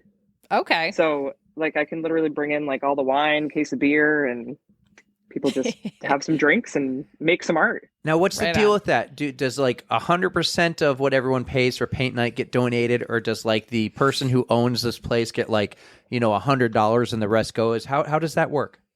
So it's so we're actually doing canvases. So it's making you can make a live, laugh, love sign or something, whatever you want. But there's 2 different size canvases. So they're normally $25 and $35, but she's putting the price up to $35 and $45. So for each, I get $10 from each person that signs up. And if you can't make that night, you can still sign up, and you can get your own kit and do it at your house. Oh, cool. Yeah. So I was like, I think I'm going to promote that a lot, after Thanksgiving for a Christmas gift. That would be a great gift to do with your kids. Yeah. That would be a ton of fun. So there's that. And then I'll probably have a couple, I'm going to set up a little table with silent auction sell some raffle tickets and gift cards and whatnot. So Awesome. yeah. Well, I would love to help support you and help you reach your goal. So we would love to. We would, yes. The podcast would I love appreciate it. It's so awkward. Like, I hate asking people for money. I know it's for charity, but it's just like, I'm sure people are like, oh gosh, this is so annoying. But you got to do it. Yeah. At least once. You can get away with like one big fundraising like haul. And yeah. I feel the same way. I have one big event I fundraise for, but I only have to raise like $500, and usually I get 1,000, but I usually pay that 500 myself, or something like like my mom will donate clothing and get money, whatever. Long story short, it's not 10 grand. I'm so scared of the 10 grand. But at least with with everybody who's been doing it, you know how to now, so you could do it. I know you guys can do it, but I'm just so scared. I don't. It's like that. Oh my god! If I don't hit that 7,500, like. When I saw Sarah hit 7,500, the stress off of, the weight off of her shoulders was like just so noticeable. And I would have that same stress every day until I hit it. It is real though. I mean, but it does melt right off you once you do it. Because you're on the hook for it if you don't make it. But I mean, I'm like seriously thinking about looking up like the top 10 richest people in New Hampshire and just emailing them or sending them a link on LinkedIn. Why not? Like, you have a lot of money. Can I just have a little bit of it? Please help. Like, that's all I'm asking. Well, pretty much they all live in Bedford. Yeah, right. Just go knock on doors. Trick or treat. Yeah. For charity. Like, Trick or treat. Is this Dean came in? Yeah. I was just going to say the guy, Dean, the guy with the segways, go over there and be like, "Hey, I was wondering, maybe you could do helicopter rides, and when people pay you for a helicopter ride, all that money goes to me, and then I would pay for a helicopter ride because he has a helicopter in his backyard." Really? Yeah, that's crazy. You know who we're talking about? Yeah, he's the Segway guy. Yeah. If you ask him, he's more than that, but right. If you ask him, he goes, "Well, I've done a lot more impressive things than my Segway." And it's true. It's true. He did something pretty amazing with like taking. Did he do like the bionic arm or something, like prosthetics or something? Wow. Don't know about that, but he did something to take like the dirtiest water and make it clean, drinkable water. Wow. And that's like one of his most proud moments. But that was back in 2008 when I watched him speak. Oh, okay. So, I know he does own like the entire Canal Street, like all those buildings. He owns the Foundry. Does he really? Yeah. Interesting. Well, yeah. Let's just go knock on his door. Yeah. Right. Hey, Dean. It says he's known for his invention of the Segway and iBot. I'm not sure what an iBot is, but I think it's something. I think he does like prosthetics. But that's cool. Like high end, like super scientific stuff that I know nothing about. Oh, it's a wheelchair. Oh, well, I'm sure he's done a lot of stuff. But all right, this is a rabbit hole. We're gonna fall down that side. Exactly. All right, so we've gotten a little off topic here. So let's get back into golf. So me knowing you, I know a little bit about your golf history and your profession. So why don't you go ahead and tell us a little bit about that? Yeah, I've been playing golf, 25 years now. And like I said earlier, I started out at the driving range just hitting golf balls and like major whiffs, and I was like, this is not for me because I'm not good at it. So I was like major like bummed out, like I'm not doing this ever again. And then I thought about it and I was like, you know what, I got to figure out how to do that. So I worked at it and I started playing in high school regularly in 10th grade, and then next thing you know, I'm like looking at colleges, and I wanted to go either play basketball or do track and field. Not running. I was a really good thrower. And my mom was like, no, you need to go play golf. And like, I was decent at golf, but I wasn't, it was so frustrating for me because golf is one of those sports that you always have to work at it. Like, I don't know if you guys know anything about the PGA or the LPGA tour, but if you were to look at one of these professional golfers' day, they spend probably like 5 to 6 hours at the golf course just practicing. Wow. And these are like professional scratch golfers. So it was just, one of those, it's like you just constantly have to work at it. And I think my sophomore year, I came in 7th in the state. Junior year, I came in 7th, and then I ended up winning the state championship my senior year. Wow. So I got gradually better, but I still wasn't like great at it. And I like was totally in love with basketball, really wanted to do that. And then finally I was like, caved into mom. And then, it is true. Mom knows best. And I ended up going to school down in North Carolina at Gardner-Webb University, small little D1 school. And I played 4 years of college golf. I think I played every single tournament. I think I might have missed one tournament, but I had the time of my life. I met some great people, won a couple tournaments, got a couple hole-in-ones. Wow. And then, yeah. Not everybody can say that. Like, not even pros. Yeah, I know. I actually have 5 hole-in-ones, which is Five? kind of, Holy that's shit. a lot. Yeah. And 4 are different states. Wow. Which is kind of cool. I laugh. I'm like, I'm going to go for all 50. When you get a hole in one, do you save the ball? Oh, yeah. I have all 4 of them. Yeah. Or 5 of them. Yeah, I do. Oh, that's awesome. It's funny because you say that you're trying to run a marathon in every state, and Yeah. I'm trying to golf in every state. So they have some really awesome courses around the country. I've got 19 states so far. Nice. And I've actually been very lucky. I've played in a couple USGA, which is United States Golf Association events, which have brought me to like places like Missouri, Ohio. Most recently, last year, I qualified for the U.S. Women's Mid-Amateur Championship, which was down in South Carolina. So played in that, which was the Mid-Am is you have to be 25 or older, and they take 136 people from all across the country. Wow. Like, so the top 136 from the country, and then you compete at a centralized location. So that was a lot of fun. But I still play a bunch of amateur events. I play in the State Am, the Mid-Am, the Match Play, and then, like I said, some USGA regional events, which are fun. And I also I went to Texas, checked that one off the box. I played in a Amateur Golf Alliance tournament there. So kind of some of the same people that I see at the USGA events. So it's fun for me. And then I also am the head coach at St. Anselm to a brand new women's program, which is exciting because I'm all about growing the game too. There's New Hampshire, especially, there's not a lot of junior golfers, especially girls. So it's exciting for me to, bring golfers up to New Hampshire and, grow the game that way. So, and I absolutely love coaching, and it's a part-time job. I do have another full-time job, but it's fun. So I love it. Very cool. Caddyshack or Happy Gilmore? Happy Gilmore. Nice. Now I need to know, what is your dream course to play? Oh gosh, I would one that I haven't played that I would love to play would be Augusta, which is where they have the Masters at every year. Ooh. That course is just like, it's just amazing, and all the history in it. But the nicest course I've ever played, I played Torrey Pines out in California, which you're literally on a tee box and there's people parasailing over your head. Cool. Like, and you look over to the left and there's the Pacific Ocean, waves crashing. Like, it was amazing. Like, some of the most beautiful scenery I have ever seen. You gonna do Pebble Beach? Oh, I would love to. That's on the bucket list too. I've driven by it a couple of times. 17-mile drive is absolutely amazing. So I think I've stopped there because my dad is a golfer, and well, both my parents actually, but my dad, I had to get him like something from the pro shop at Pebble Beach. Oh yeah, absolutely. You should do like a golf fundraising event and have it be like drinks and whatever, and call it the 9th green at 9. Oh. All right. That's not a bad idea. So that went right over the head, I think, of both of you. 9th green at 9. Meet me at the 9th green at 9.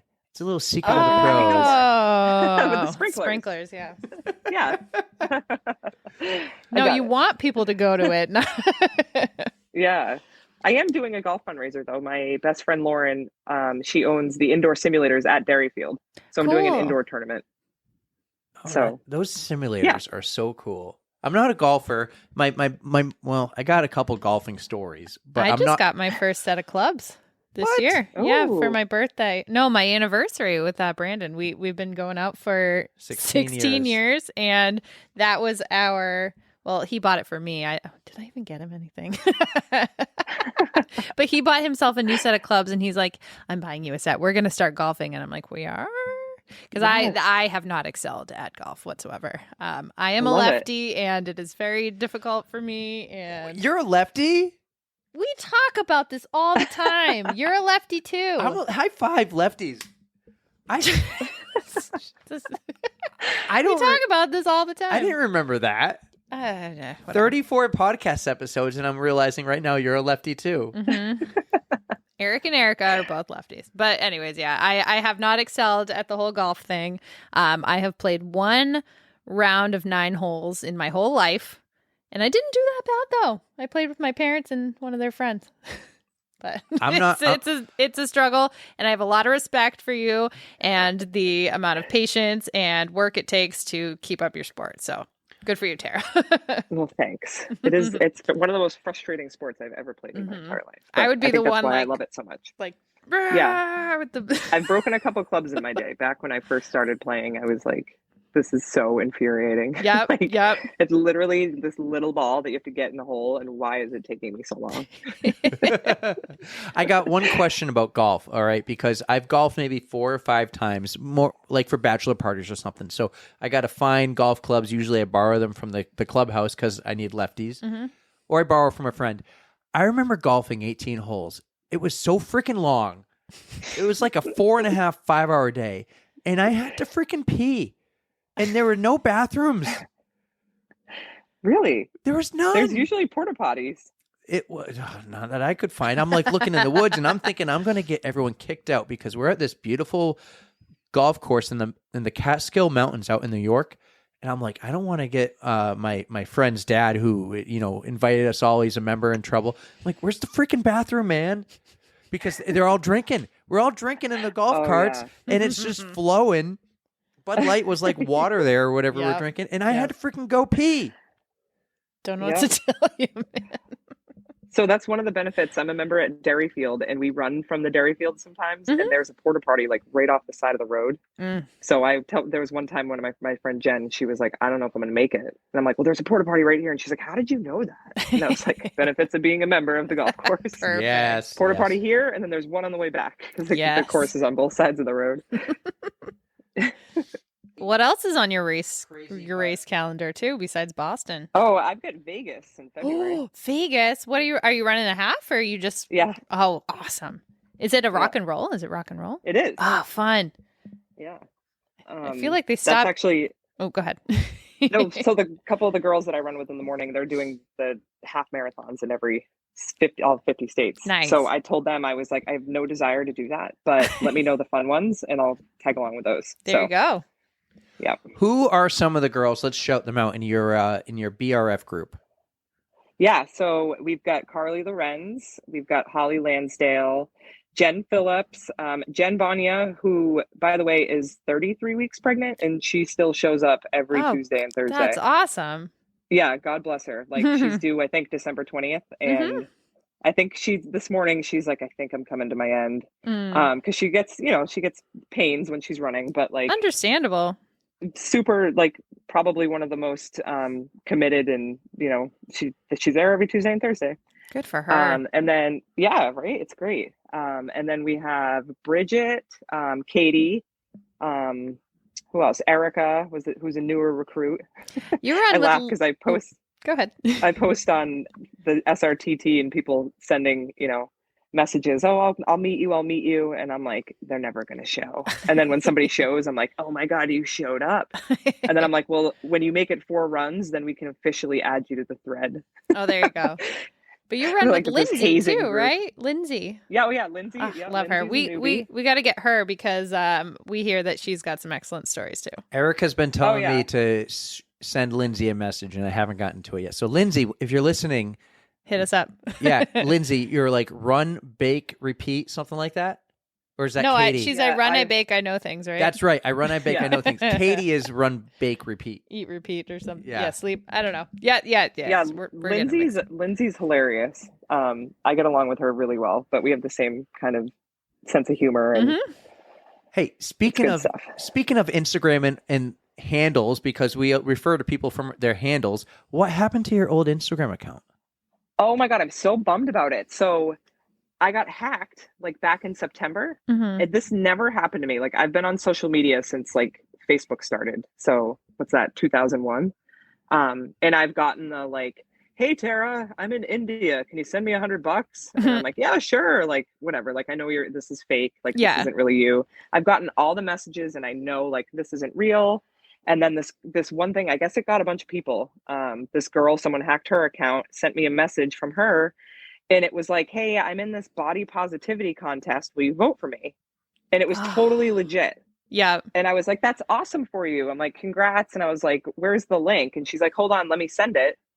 And then I clicked on it and then it like didn't go anywhere. And I was like, Oh well, that's no. weird. And I was actually at practice. So I kind of like forgot about it. And then Mhm. the next thing you know, I got home that night and I got a message and it said somebody from New York just logged into your Instagram account. If this isn't you, fix it. And Mhm. by the time I went in, clicked the button to fix it, they had already changed my password, like changed my photos and everything. Oh my And god. I tried to get it back from Instagram and they couldn't help me. So now it's not even there. Oh Well, it is there. I mean, I'm no. looking at it right now, but the photos. So I remember this. The photos they added are gone Oh, because they added photos, and it was like these Bitcoin, is it whatever, Bitcoin, right? right? Ugh. Something like that. And I'm like, I'm looking at, I'm like, this does not look like the tip. Like, nowhere did you ever promote something on Instagram about No. making money or about, hey, invest in this. I'm like, I'm like, she got hacked, but we got the same message from you, and it said, hey, and I kind of was like, I did the same thing. I'm like, yes, we'll absolutely support and vote for you.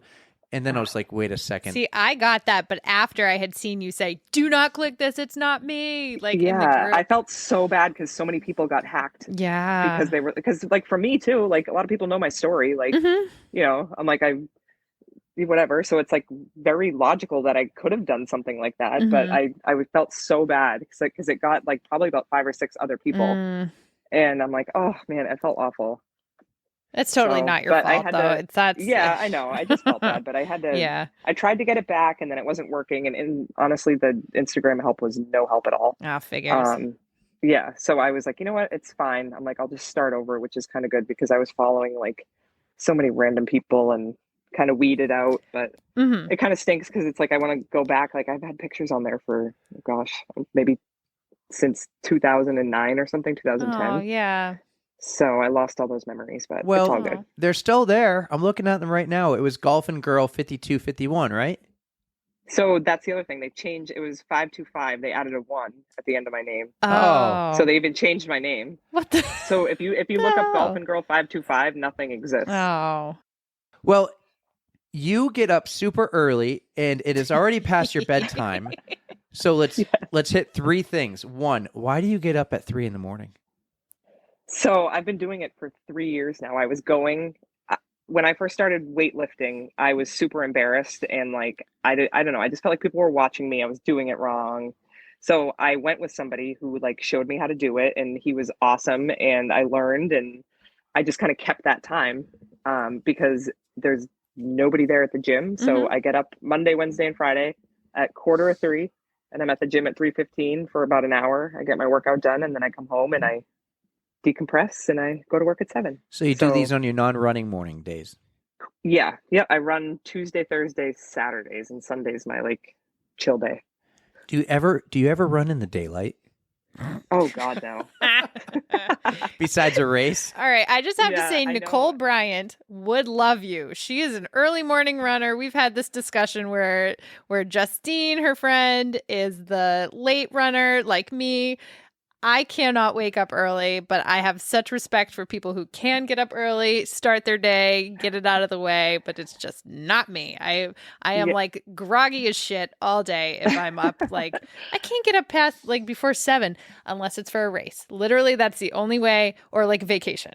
I cannot wake up early unless it's something fun. And yeah, Yeah, I just that's can't. the one thing I'm super nervous about for Boston. Like I'm Hmm. not going to start till like 11. Oh yeah. Oh yeah. And I'm like, that's like dinner time for me. Like, what the heck am I going to do all day? Basically, yeah.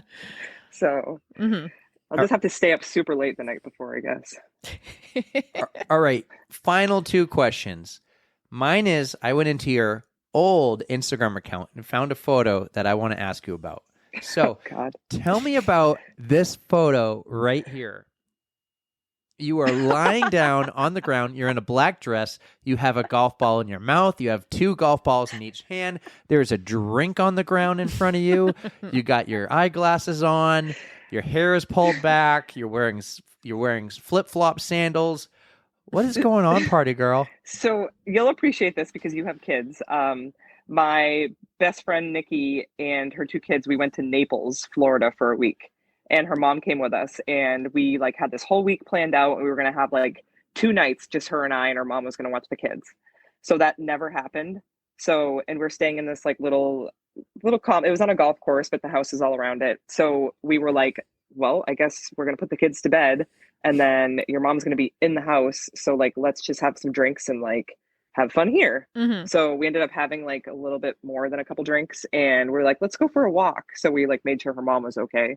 Like, can we just go for a walk? So we're like, we got our Tito's and sodas, and we're walking around, and we like stumbled upon this putting green, and there was all these golf balls, and we were like, let's have a photo shoot. So, like, and I couldn't even tell you, it was like the middle of the night, and we're literally taking photos of each other. And I don't know why I decided to put that on social media, but there it is. It lives there now. It's a good story, at least. Yeah. Love it. All right, so I'm the one who has the final question of the night. So I don't know if you know, but we have compiled ourselves a Spotify playlist full of our favorite running songs, our guests' favorite running songs, or basically just anything that gets you pumped up. I mean, you might not even listen to it while you exercise, but do you want to add a song to our playlist? Absolutely. I have 2, but I'll stick with one. Hey, you can give us both if you want. Feel free. Okay, Or you can save one for the next time you're on. Up to you. Up to you.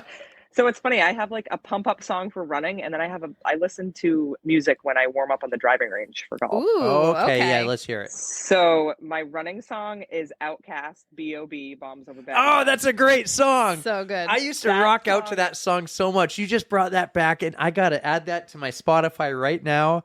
I have So good. Like, you can't not, like, I put it on in my car the other day, and I was like, just like fists up, pump. I'm like, I can't not sit still to that song. So it's just like, it's so much energy, and I love it. It's great. That's on my iPod. My iPod, where all the music's from before 2011. It's on there.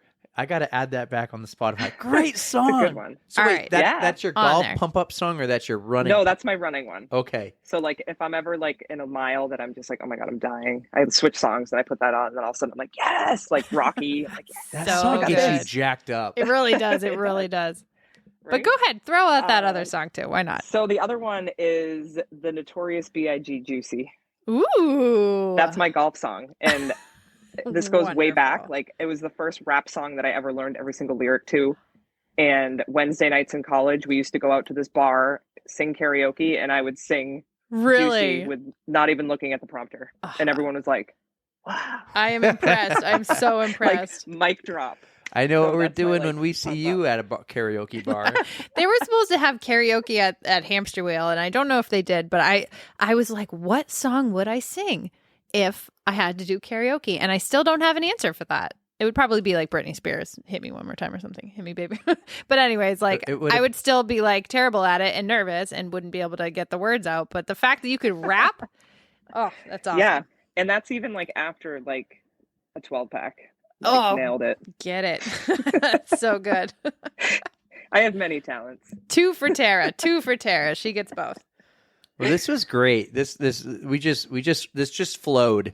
It absolutely just flowed. We had no game plan. We had an email that we just wanted to check everything off the checklist there. The homework. You go, oh, I have homework. Yeah, Whoops. I know. we are a professional production. Totally Yes. professional. This was so much fun. I'm glad. You know what? It took us too long to do it, because when we met you at the Shamrock, you're like, oh, you talk about poop? I got a lot of This stories. was what, 8 months ago? It was like 8 months ago. Yeah. But hey, Like, oh, I better love poop. better late than never. I'm glad this happened. Right? Yeah.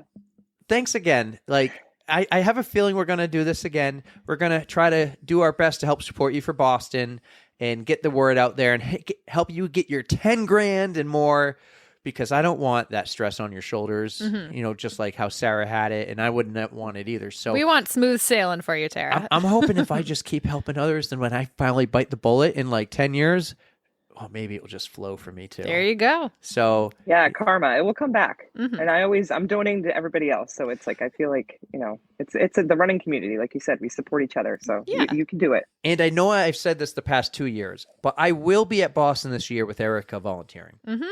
Or Yes. I might not volunteer, but I will volunteer. I need the good karma. But I was saying, if I wasn't volunteering, I would still go with Erika and take pictures and videos and give out high fives and I would hang out with her at the 2.2 mile water station.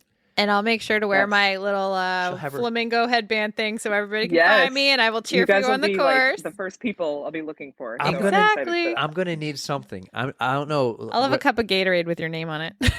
Yes. Whether it's a cowboy hat or something to like the flamingos. Everyone sees them. I need something too. Yeah. Yeah. We'll get you something. I'll figure it out. Maybe a wig, and people will be like, Yeah. he has hair. It must be. The guy with the Who's hair. that? I'll get the mullet wig. It's like a red, white, and blue headband, and then the mullet. Maybe I'll do Yes. that. Perfect. Yeah. I don't stay up this late for a lot of people. So I It is feel so Thank you, special. guys. everybody. It is 8:05 right now when we're recording. yeah, I know. I'm usually an hour into my sleeping. Oh, geez. Well, we better let you go then. But we appreciate you coming on, Tara. Your stories were fantastic. And as much as we love to hear it, I hope you don't have any more Code Brown stories for us in the future. But when you do, Well, please thanks. share. But when you Yeah, do, I please did- share. Yeah, I do have a long winter of training ahead of me for Boston, so I'm sure there'll be some more.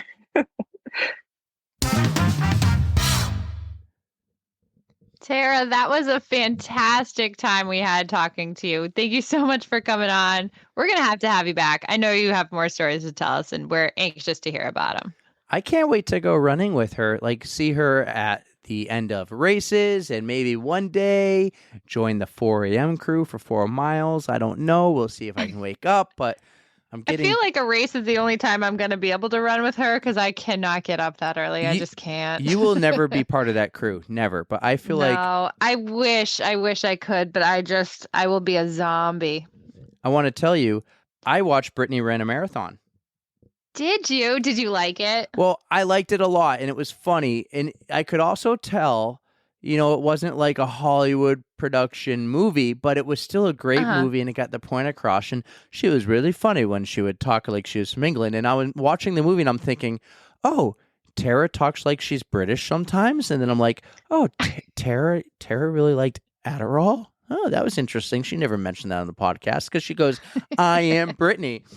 And I'm like, oh, so I'm watching it and I'm thinking, oh, that's Tara right there. And the dog part made sense because Brittany was a dog sitter and lived in the house. That was hilarious, by the way, when the owner comes in. It's like, Yep. are you fucking living in my house? And I'm just thinking, oh, that really happened to Tara. Wow.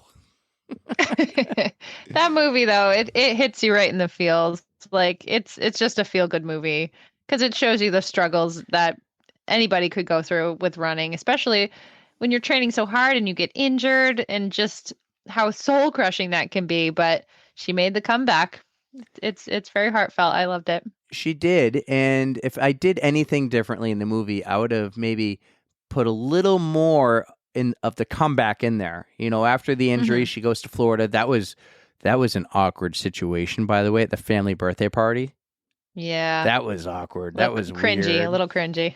But the woman, was accepted her apology and wrote like the nicest message back, and yeah, no, it was a good inspirational movie. It's on Amazon Prime. Amazon Prime bought it for $14 million. I guess there was a bidding war. And Wow. Brittany runs a marathon, won some pretty big awards, I think in like Cannes or Cannes or whatever. It won some Okay. awards. So it was good. I'm really happy I watched it. I've seen it a few times. It's one of those just nice movies to go back to. The trailer was hilarious. I was laughing at the trailer. And Nice. It was great. It was a good movie. And just the running partner she had, I loved them. I thought they were great. You got a little bit of their lives too, so. But I digress. So before the interview, we were talking about how people were reaching out to us and sending us emails. Hey, I want to come on the pod. Well, guess what else happened? What? We have our first ever fan mail. You serious? We got fan No mail. way. Yes. No freaking way. Look at this cute little envelope too with the bird houses and the birds on the fence, right? Aw. So I already opened this because it's been sitting here for a while. It was getting wet because it was sitting here when I was in Miami actually. And I wish I was with you in person if you'd open it on the pod, but it's a two-parter here. So this one here, here's the note. It says just a Okay. note, okay? So Just a note. I'm going to open it up. and they had she drew on it. This is from Lori. Lori at Anchor Down. Okay. No way. So Lori sent us this. So she has a little drawing of a runner, and it says, "Run, run, run, run. Keep running." Lori can't draw people, only maps. That's what she wrote. Okay. Uh-huh. It says, "Enjoy this Code Brown rescue straight from the required gear for Badwater 135. Happy running, Lori and Paul Checkle." Oh, awesome. All right. Are you Oh, ready? they just got married, by the way, so big congratulations to them. Did they? That's Yeah, awesome. I think, was it at Colt State Park? I feel like it was at Colt State Park. It would make perfect sense. That's where Anchor Down is. It would make perfect sense. I'll have to look into that. But congratulations, you two. What is that? So show me. So you see this? This is a... What do you think this is when I'm showing it to you? Describe what you're looking at. All right, it's like a silvery looking, what is that, a pouch? Well, it looks like maybe one of those blankets you would put over yourself after a Oh, like a marathon, right? Mylar blanket. Yep. Right. It's folded up right now, so it's kind of hard to see. It's folded up, but it's called, as I open it up, it's called the Biffle bag. The Biffle bag. Right? And I'm Okay. gonna kind of try to describe to you what the instructions say here. Step 1, unfold and open inner bag, leaving foil bag attached. Biffle powder is in the inner bag, ready to be used. Step 2, pull straps apart and tie in a bow securely around your hips. Step 3, Oh my God. grab front of bag and pull underneath you forward and up. Bend knees slightly and heed nature's call. Oh my God. And then step 4. That's a toilet. Step 4, after use, remove excess air and tie knot in center of bag. Stuff in foil bag and dispose in trash receptacle. Oh my God. You're right. It's like a toilet bag. It is a portable on-the-go toilet, and it will fit in like your like she said. This is a required. It is a You have to have that for Badwater? required gear for Badwater 125, which you said the interview we just had. You said that is a bucket list event you want to do. It is, honestly. That's like way down the line, but oh my God. Tell me about the I would Badwater one. I'm actually kind of happy. Hold on. I'm almost happy if I ran that I would have to shit in a bag than on the in a bush somewhere. I would feel a little bit better about that. I like what this says here. A Biffy in a Jiffy, made in the USA. Thank you, Lori, for being our first Lori, that's awesome. fan mail. This is great. This is great. That is amazing. Yep, we're gonna have to do something with this. We might have to take it with us every time we go on a long run and see if we ever need a toilet on the go. The Biffy bag. This is great. That's amazing. Yeah. So that was so cool. Okay, Thanksgiving turkey trot. We're doing this. I'll sign up. I'll sign up tomorrow, but because I got to edit this. They do in person. You can just sign up in person. I think that's what I'm gonna do. It's gonna be $30. Okay, cool. We'll sign up in person. Hey, something we have to do. I know we're going to be really busy in December, but everyone started doing it this morning. Demented Santa Run. Yes. Oh my God. Yeah. That's like a pilgrimage you have to make if you live in the southern New Hampshire area. Which I have never made this pilgrimage. I've missed it the last 2 years Really? you've done it. Yes. You're missing out, bud. Well, are you going to take me on my inaugural Demented Santa Run this winter? Hell yeah. All right. I've done it before with Katie. I've done it with Rachel before. I've been a couple of times, but it's totally worth it. Can we 'Cause do it? He is weird. He is a weird dude. Is he here all the time? Nope, it's just the Christmas season. I And- don't know where he goes when he's not around, but Is he always in the same spot?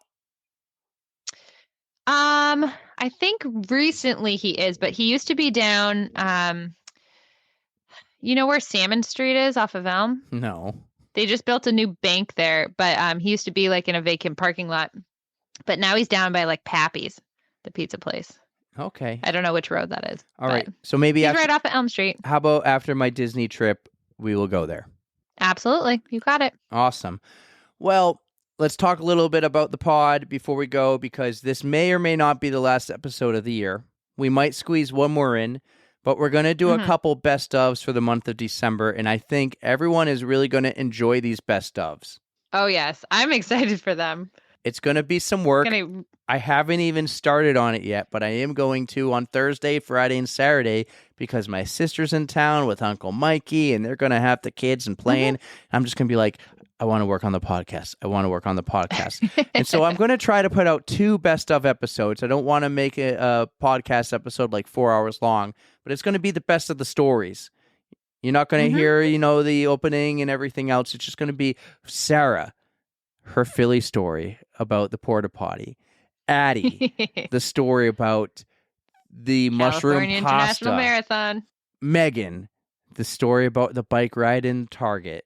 And then, of course, Pizza Gut and all the other ones. Neil. It's going to be some Neil. Oh, my God. Neil might get his own best of episode. So Just go back and listen to Neil's first, and then it is our most listened to episode, Pizza Gut. It because is. it's friggin' hilarious. We need him for like a part 2. Well, maybe next Neil, summer. if you're listening, start thinking of stuff. So just in case we don't come back, everybody, happy holidays, Merry Christmas, Happy Hanukkah, Happy Christmas, Ka. Of course, in a day tomorrow is Thanksgiving, so happy Thanksgiving. Eat lots of turkey. Enjoy time with family. Go on your turkey trots. Enjoy. It's kind of a long weekend. Get ready for winter. If any of you are skiers, hit me up because I'm a skier. So let's get in some winter runs. Let's do a little more outdoor running this winter, Erika. What do you think? We can do some outdoor running? If we're going to have a Maybe. running podcast, we have to go and do some outdoor runs. I'm not going to make Did you see how bundled up I was at Philly? Yeah, I was miserable. So Oh, we'll see. tell me about the Rocky Steps real quick. That's the last thing we're going to do. Tell me about the Rocky Steps. All right. So I had just finished that marathon. I had done 44.3 miles of running that weekend, not including the exploring miles. But we had a plane to catch, and I had to do the Rocky Stairs. Like you can't go to Philly and not run up those stairs.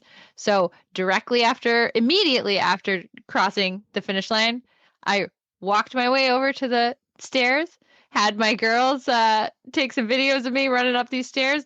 The first part I ran was trying to be funny, where I was like, woo, this is tired. And I did like a little jump. And then Audrey was like, no, you got to go all the way up. And I was like, oh no.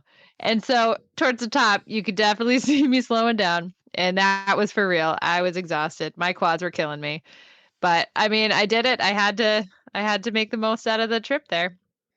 Erika, pull out your phone. I want you to do this. All right, doing it. All right. Type in your birthday in Florida Man. Tell me what you see. Just read some headlines. All right, give me a sec. I don't want to read my birthday out loud. We talked about it back in June. It's the Well, still. Goffstown Gallop. Not the Okay, year, hold just on, the here we go. date. Hold on.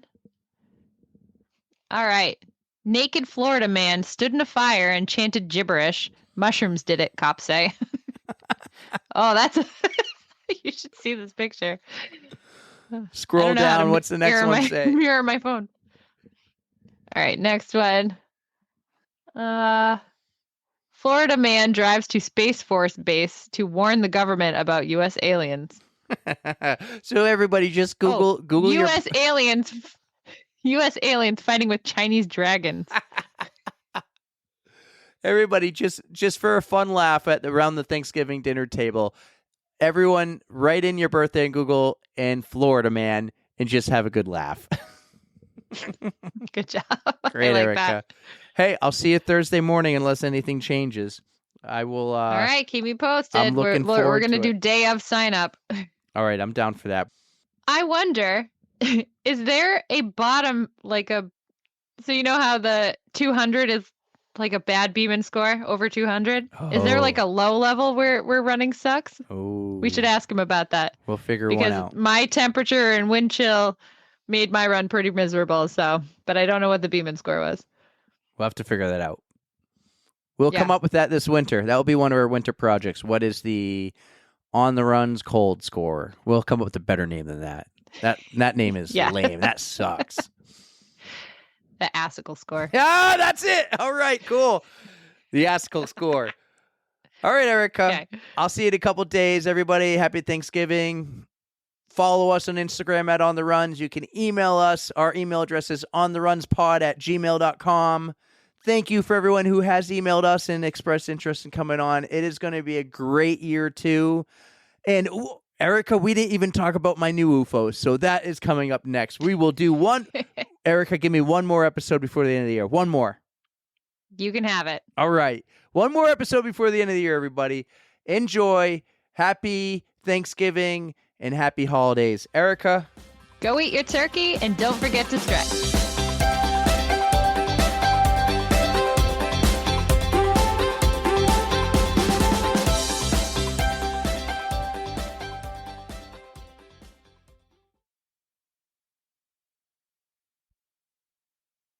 Ugh, my ass, if you really need to know, my ass chafes all the goddamn time. And it is terrible, but I love me some Cody.